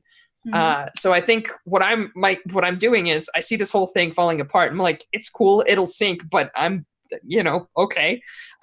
So like I'm not being cavalier about it. I'm moving quickly. I think that I pull out a couple of vials and I smash them against the two pillars. And I'm going to like take off the remainder of the like gauze that I had the stuff wrapped to my back with and tie it around those things and then start running towards my boat. So what I'm basically saying is, rec roll, I have demo tools. I would like to capture the black gems so that when the captain is like, God damn it, Arash, I can be like, Captain, I got your shinies. Because that's, That's how we roll. You know what I like. I do know what you like. So is that cool? Yeah, I love it. All right. Yep, F it. Let's push ourselves again, because this is how we do. I have 0 rec, so this is just straight roll. Something goes terribly wrong. Do I gain an XP? How does this work? Yeah. Buddy. You get XP. Sweet. Oh, Definitely a man. perk for that going real bad. Yeah. Everything was going so well, I like got out of the habit of thinking of consequences. Yeah, right. We were just killing. I mean, we spent like so much stress on this thing. Yeah. I mean, they are sea readers, right? Like they are the biggest bad of the game. So They're for them to. So I think what happens is some of you're flinging the vials and sort of demolitioning this, and you get a little too much around the place up on like the deck above you, and you look up and it's starting to smoke, and that doesn't seem so bad. And then suddenly fire rains down and you realize the firestorm has arrived. And so unless you want to try and resist, you're going to take some harm from firestorm just kind of coming down upon you. that's cool. Let's resist. I'm gonna gain a chain. It's cool. I don't mind. Chains are good. Prowess? I'm doing this with pure speed. This feels like a consequence of a physical action resisted with physical. Is that cool? Yeah. Here we go. Oh, I have 2 dice. I rolled them. I got a 5, so that'll give me 1 stress. Mm-hmm. That's okay. That's still enough to gain a chain. But I'm gonna clear my track. Carry on. Nice. All right. How do you get taken? How do you get taken out? I mean, you make it, but when you stress out, it's I think if it's cool, just because it's Hollywood, I know that I have a suggestion, Yeah. because you're still on the ship, aren't you? Oh yeah. So if I spend 2 stress, I can like collect you, but I will also chain out. Do you want to do that? Because I mean, that clears up stress tracks. Now we're ready for more pirates. Like, Yeah. So Are I you think down with I think I'm like wandering around, and then I look back and I see like the like open thing with Arash like hanging hanging off of the like broken cabin or whatever, and I'm like he went inside it again, and then, like don't get eaten. Damn it, he did it. He got eaten again. and I'm gonna can I describe myself? I really want you to grab me. yeah. I think what What are you doing? that I'm diving for the water and I'm expecting to land on it with my feet. But I think like I'm bursting out of the smoke and the fire of the edge of the firestorm, like hitting. And so like I'm doing that thing where I'm coming out of it and I'm like, I got this. And then at the last second, one of the arms of the guards catches me and I just face first onto the water like it's concrete, and I just like slowly start sinking into the water. Yeah, and I'm like, Yep. I And then, like of course, tie a rope around my waist and like jump in after you. I love the idea that I'm like on top of the water, but like you folks actually use water physics, but I'm just like, Yeah. flat. So I'm gonna spend 2 stress to do swashbuckling. I tie a rope around my waist, and then I and like tie it to the mast that I'm running along, and then like jump down to try and collect Rush, and I'm like, he doesn't normally do that. Like when you start sinking. Mm-hmm. I love it. Cool, excellent. So that I'm gaining a chain. Cool. Hey, Pari, hey. Yeah, exactly. Pari, who is like 1 stress away herself from getting her second chain. I want to act, but I also want to take in the world. Cass, what's going on right now? All this stuff's happening. Yeah. So I think probably what we do is we see Vita dive in, and then we sort of come out and see that the Sea Raider ship is at this point almost missing its back half, like after the fire has exploded out and the heavy metal of the engine has sort of pulled a lot of the wood down and into the ocean. So you see it just blasted open. And now, maybe to you, the Sea Raiders look almost like ants, like scurrying in every direction. You don't see the same order that maybe they had before. And you can see all the way into the center of the ship where you just saw your captain dive down. And then the view goes up again, and we see the firestorm coming in from the front of the Sea Raider ship and starting to rain fire down. Nice. And you know that it's going to come for you next. Awesome. Well, Pari is, she's on ship's crew, right? So I'm going to spend my action to get back. But while I'm doing it, as I'm kind of running back to the helm, I know that the captain is tied to a rope, so no fishing her out right now. We'll fish her out later. I point to Kenza, and I point to the firestorm, and I say, "You want to earn your squid? Let out all the sails and get us that way." And I want to get her, because I'm not at the helm yet, but I want to try and get us the hell out of Dodge before the firestorm burns us all. Yeah. I think when you say that, you see her, she nods very quickly and runs away from the helm to start letting out the sails. Mm-hmm. So you see them opening up, and they start catching the ship and yanking out. And so you will arrive at the helm the next moment, really, to be able to grab it and sort of take it the direction you want. So let's. And I think the other crew that were like at the cannons, I think because I'm first mate, I'm gonna yell for someone fish the captain in, because she's, I think there's a couple of the crew. I think there's a Marco who didn't fire the cannon, and another one of the crew that's hopefully pulling in the. I know I'm kind of saying I do a lot of things, but I assume that this is all like the fight's ending anyway. So I'm not sure if that's okay. Yeah, I am gonna fill up. Ship is still kind of burning and on fire. Cool. Oh, I didn't stop that in the. I guess I didn't. I guess I just shifted roles and then shifted right back again. Yeah, you shifted and shifted. Yep. Yeah. Oh well. So you ship's crew can stop it from continuing per round, but it doesn't actually repair it until you stay there and spend time making it go back. You know what, Sean? Like, maybe you just want to stay there. The captain and I can go, and also we can give you our actions. So, sure. I mean, I don't. The captain can shift into. Huh?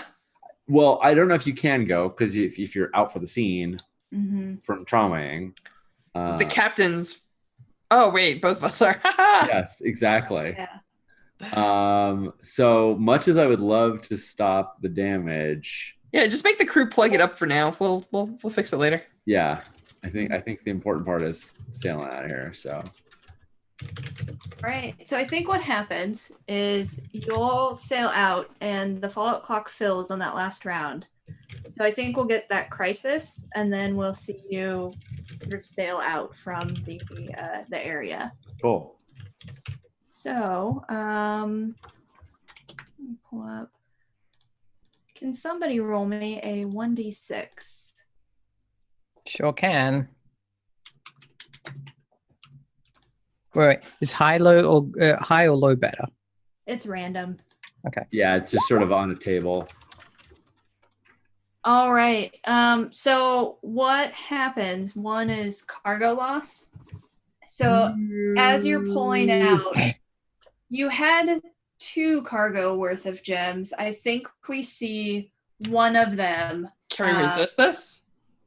No, you cannot resist a crisis. Okay. Yeah. You see one of them maybe split open in the fire, and gems disappear into the sea as Pari tries to helm away. Yeah. And like I'm getting like pulled along by the ropes, and I've got like, and I'm like holding on to Arash, and I'm like, my gems. I can just imagine there's a moment where you're like, a gem is like floating past you, and you're like, I could hold Arash or I could get the gem, and you're like, which way do I go? Yeah. Arash, get the gems. Yeah. Sifting through your Glub, fingers. glub. Yeah. Goddamn. It's cool. We may have lost some gems, but I got us more. Yeah, exactly. Right. You got some special Sea Raider gems. So Yeah, these are gems and a story. yeah. So do we want to see Pari sail away from the firestorm? Yeah, I think so. That's what I'm thinking. Should I make a roll to do it, or is it sort of yeah? I mean, what's our Yeah. I think probably a roll, since you're trying to get away from the wreckage fast Cool. enough.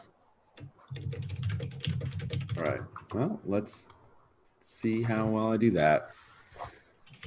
I'll add a stress, I think. Yeah. If I do it, I would trauma out, and I don't think all 3 of our characters should be chained out.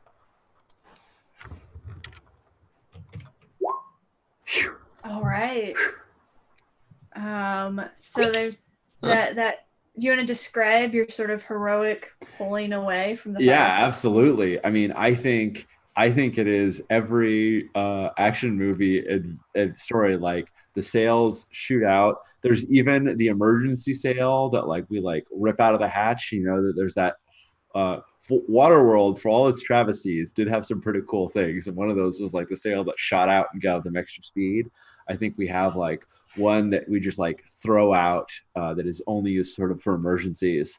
And there's a bunch of people holding it because it's all manual rigging on it. There's no like, it's not like got like a winch or anything like that, but it's catching wind because our main sail has been chewed up because of mast is up. So we're using our jib and our mizzen and this emergency sail, and everyone's like holding on. And as we're just like, we're coming off of the wake of this boat, we're getting water splashing up on the deck, and people are like pulling the captain and Arash on, and like just as they're about to make it on, some more water splashes into them and knocks them back, and Pari's holding the wheel, and the scarf that she had gets blown away, like lost at sea, and I think we see Kelsa like reach down and grab Vita and help pull them up, and just as we're like cresting over this wave, we see the fire behind us. It's like right at our heels, burning away as we blaze off into the deeper into the sea.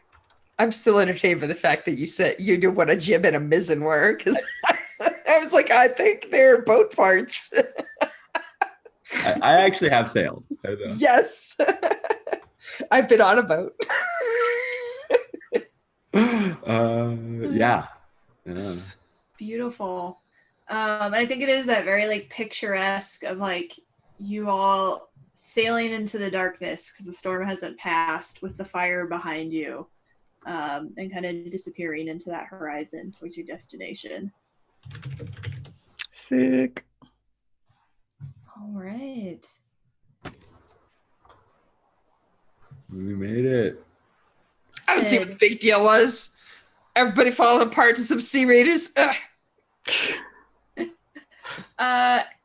So Arash and Vita, part of how you come out of sort of the being unmoored by being overwhelmed by stress is connecting to your anchor in some way. And this can be in the present moment or sort of flashing back to a memory.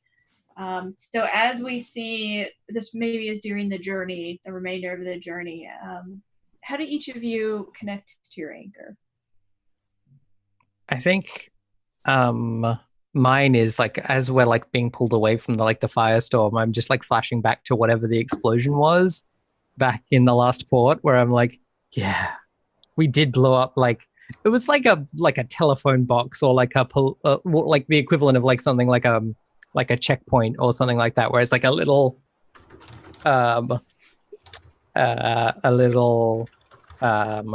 booth or something that's like a toll booth or something, and I'm just like flashing back to like drunkenly with like 3 or 4 other people who I've rabble roused into revolution, and like we've got a bunch of like kegs of rum or something. We're like, that's explosive, that counts. And so like we've like, yeah, oh, sneak into the, oh, there's no one in the booth, put the rum in the booth, and then we'll run a wet rope, although lick the rope.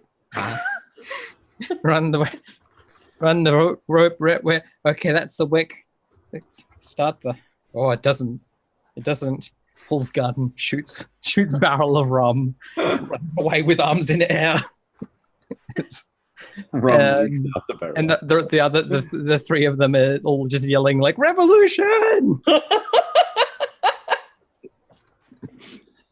That's my memory. And then I'm like, and then we like come back to me just staring at the pillar of fire, being like, yes, it was. And like in reality, it was like mostly smoke and like some small damage. But I'm like, yes, it was a glorious explosion. Nice. I think for Arash, so the trait that I took, which 0 people here should be shocked at, I took the trait that it allows us to like we seek out monsters and find have a dashing / daring adventures in an effort to impress and or like sway our anchor. And I think that for me in particular, the way that I come out of it, there it is: entertain, discover incredible creatures, marvelous magics, or harrowing tales to impress your anchor. I think for me, it's I open up that case and I put away my 2 black weapons, but I also put aside one of the lenses from the head of the queen. I set it there. It's basically like I did this thing to this thing that so few people have ever even seen, much less actually survived, you know, and then I set it there, and it's probably going to be part of my next offering, right? Nice. I like it. And then just so for Arash, you will want to write down, you have 2 Sea Raider artifacts, which if you should ever want to start crafting, it usually requires a Sea Raider artifact to do.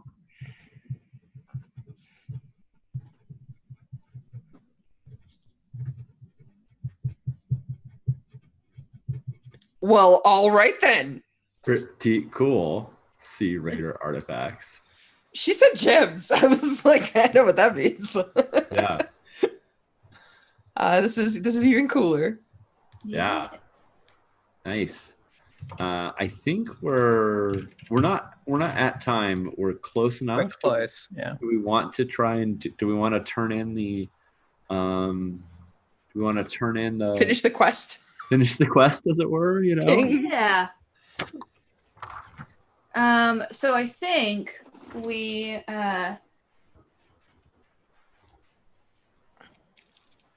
see a little bit of you arriving and maybe talking to someone on the deck, and then it cuts away as you are led in by a rowboat to the actual pirate haven to deliver the gems. And we see you approaching the island and then being led around and through a cave. And when it opens up, it is a city of ships that have been anchored and sort of temporary bridges built between them. And you see ships of every model and size and see flags from every nation flying.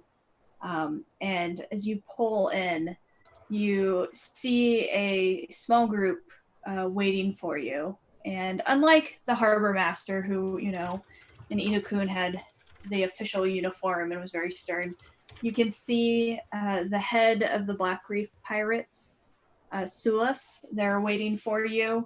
And behind them, you see a few others. And they're all very heavily armed, but also sort of smiling in your direction, as if they suspect you've been successful, or otherwise you would not be coming to present to them. So you're able to pull your ship up, and you can see there's a dock, and there's a sort of teenage boy holding a copy of your flag. They haven't put it on the post yet on the dock. He's sort of holding it and looking over at Sulas and sort of looking over at you to see if he's going to raise your flag here or not. Nice. I think what I imagine is in this rowboat, you know, we've transported the big thing of what we have of the gems left, the cargo of gems that we have. So there's this sort of big canvas sack, and that Pari just has her hand like on the top of, like, just so it doesn't like fall off the side of the boat. But she's definitely sitting in the back and sort of looking to our captain to speak with the other pirate captain. She's not. Yeah.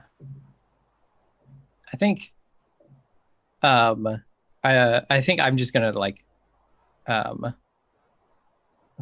as we get closer, I'm like, we had more gems, but we fought off sea raiders and it was awesome.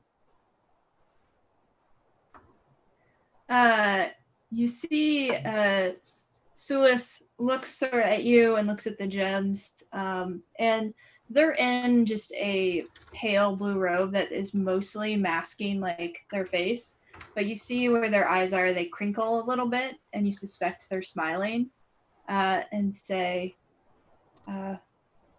yes, I heard there was some damage to your ship, as if some great creature had almost swallowed you. Oh yes, also we fought a Leviathan. Bloody Ma. Yeah. Yep. That happened. I think we've got do we count as real pirates now? Sulas raises a hand and sort of waves, and one of their people goes over and looks at the gems. And Pari, do you let them like pick up a gem? Oh yeah. She was pretty much holding them till we got to Sulas. So I think when they come over, she sort of opens. I think the sack is sort of tied with the drawstring, and she sort of opens it up a little bit so they can see inside and reach in there. I mean, they're their gems. She's not trying to keep them from them. So you see the assistant sort of pick up one of the gems and examines it with like a jeweler's eyeglass and taps on it, and then turns back to Sulas and raises it up and sort of like in a flourish. And you see Sulas's eyes crinkle a little bit, and they turn to the boy, and the boy puts the flag on your dock and sort of raises it up. And they say, "Welcome to our little family." Pirates! Yay, pirates for realsies. Official pirates. Yeah, and I'm like turning to the others, and I'm like, we're real pirates now. And I'm like, I wonder if they have a manifesto. I think that's your job, Captain. Mm. I don't know if they have a manifesto, but we can certainly have one. We could have our own manifesto. Exactly. Wait, you haven't been running around with Pari's just like shakes her head. Like for all of your like speak of like revolution and whatnot, it's very much by the seat of Vita's pants, right? She's just kind of like, revolution is what I feel like it is today. So when you say like we should have a manifesto, can't read and write. Yeah. We'll talk with you. We can write for you. It's fine. We have probably somebody who's like got the good penmanship on the boat. Yeah. It might actually be Vita. I think when you say that, we see Kenza has come with you. And she says, I have excellent penmanship for mutton. I'm like, oh, we can do mutton. And sure. And I call out to like, as we like pull up to the pirates, I'm like, do y'all have mutton? I think one of them is like, sure, mutton, but mostly rum. And they like hold up, they have mugs waiting, and they start passing you out mugs. I feel like this should lead right into the, Return of the Jedi Ewok party of like everybody everybody dancing and drinking and you know, like, huzzah, we got gems, yay, we fought a Leviathan, we fought a bloody maw, right? It feels like I absolutely that scene, right? We'll deal with our ship all messed up. We'll deal with that later. Right now.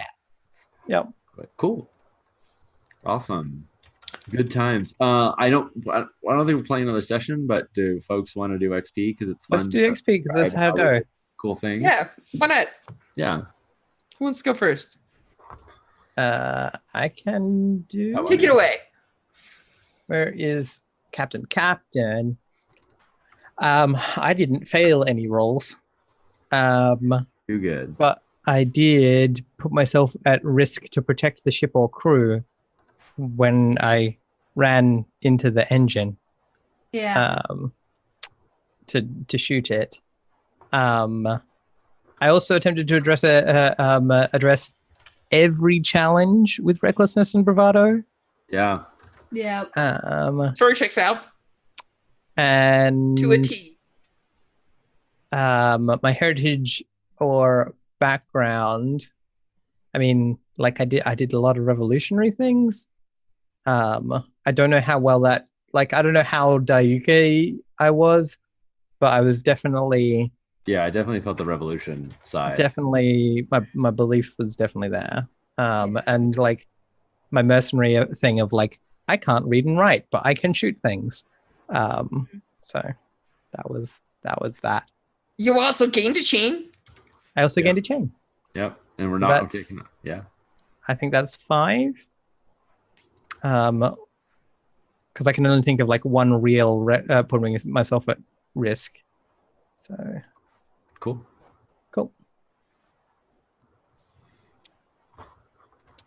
Josh, you want to go? Yeah, I got this. Enact justice against an authority figure. Now, one of them is pretty obvious. I believe I murderized a queen. Yes. The other one is less obvious, but I think everyone will probably agree that it kind of maybe, I don't know. Maybe no, I don't think that everybody will agree, but I'll toss it out there. I did assassinate somebody important in a port and got us in trouble because of it. Does that count? They're clearly not a peasant or a non-authority figure if we've got heat coming down on us for it. Notoriety from it.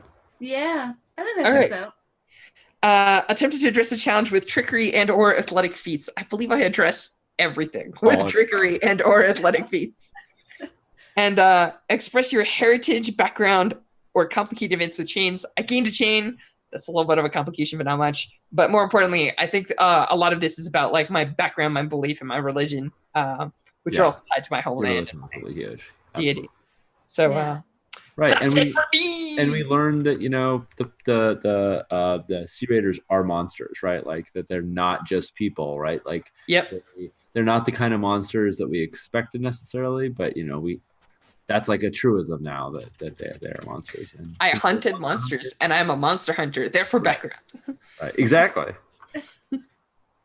Pari, did I obtain something that for your home that is yours and only yours? I'm not really sure how to read that crisis, that particular trigger. The most generous version of it that I can read is that for me, it was very important to strike vengeance against the Sea Raiders for the memory of my home.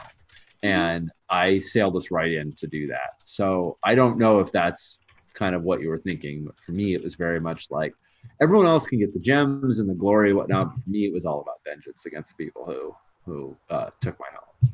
So yeah, I think that fits. Cool. All right, I'll take 1 for that.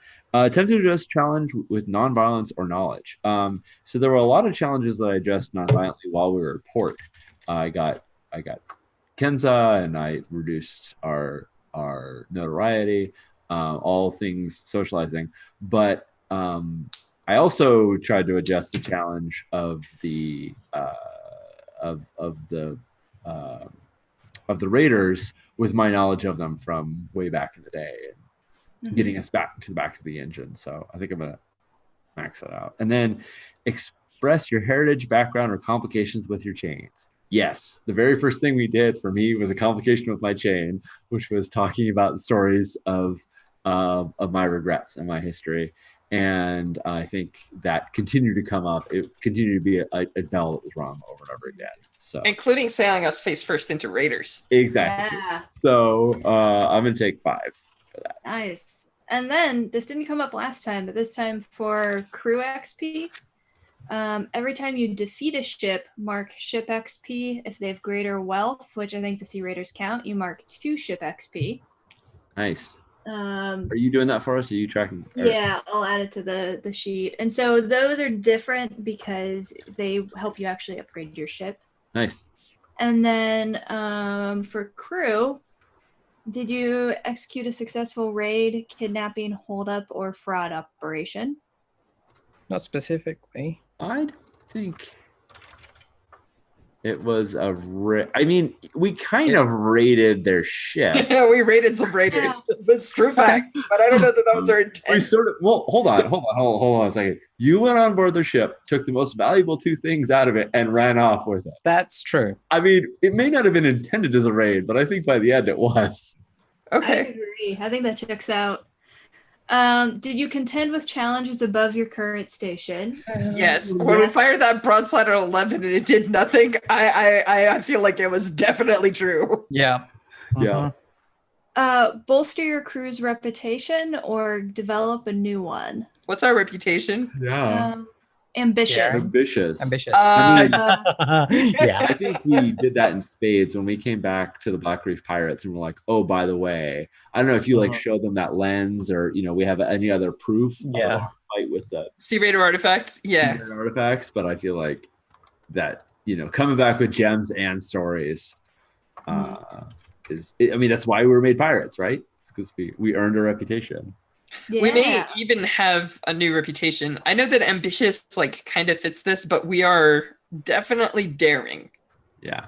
I don't know about anybody else, but sailing into the maw of the sea pirates and getting away with it, dropping our own masts into their engine, running face first onto their deck solo, daring all the way, to 11. Yeah, absolutely. I agree. And then you did work towards your goal of getting access to the Pirate Haven. Yeah. Yeah. We sure did. Cool. Nice. Quest complete. Yeah. Free XP. All right. Awesome. Very cool. This is so much fun. We're a great crew, gotta say. I love the dynamic between 3 of our characters. It was great. It was great to see that our characters weren't defined by their niche, but by their motivation. It wasn't like, I'm the fighty one, I'm the smart one. It was just like, these are the things I care about. We definitely had skills that made us good at things we wanted to do, but we weren't doing it because we had the highest stat. We did it because it was the thing that our characters cared about. And it felt very much like we were always doing the thing that resonated with our character, not the thing that was min-maxing our outcome, even if we happen to be good at the things we were trying to do. I don't know, just it's very satisfying to me that we all played our characters to the hilt, and the game supported it really well. So anyway, good times. Thank you all. Thanks everybody in chat for hanging out with us. This was a blast. Let's do our shout outs. I'm Sean. I use he, him pronouns. You can find me at Sean Nittner everywhere. Things I'm excited about. There's so much I'm excited about right now. The Fate of Cthulhu Kickstarter is going strong. It funded and hit its first stretch goal yesterday. It just hit its second one an hour ago. It did.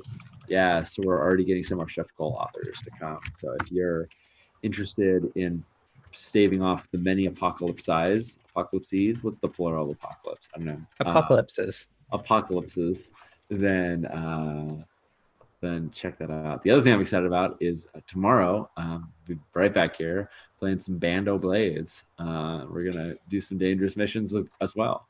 So that's fantastic. How about you, Strash? Hey, I'm Strash, he, him. You can find me at Strashay on the Twitters. This is actually my only breaks this week, is when I get to play games on stream. So I am excited to play cool games with cool people on stream because they're helping me a lot. I am also excited about Band of Blades tomorrow, and actually I'm pretty excited about Band of Blades being out of my hands and into Sean's, hopefully sometime next week. So almost done there, but I have to stay up late tonight finishing a map. So that's me. Ash, take it away. Hi, I'm Ash. You can find me on the internet in all the places at Acegiac, ACEGIAK. So that includes Twitter, where you can hear about the cool stuff I'm doing. The moment that's mostly focusing on City of Red Waters, which is the alternate setting for Blades in the Dark that I'm working on. So that's pretty fun. Ash, where can people find City of Red Waters right now? They can find it on my Patreon if they would like to have a look at it. That's patreon.com/Acegiac, ACEGIAK. Nice. Cass. Yeah, hi, I'm Cass. Cass K Designs pretty much everywhere. I'm excited to keep working on Tides of Gold and get into just continuing to kind of refine everything. It's been really fun to run on this stream. It's really fun to sort of see everyone jump into the characters and go with it.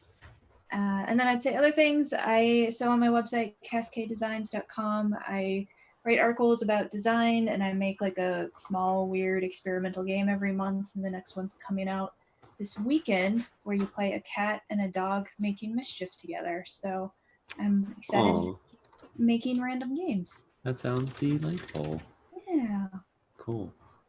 Well, thanks everybody for hanging out again, and we will see you all tomorrow if you're back. So, good night.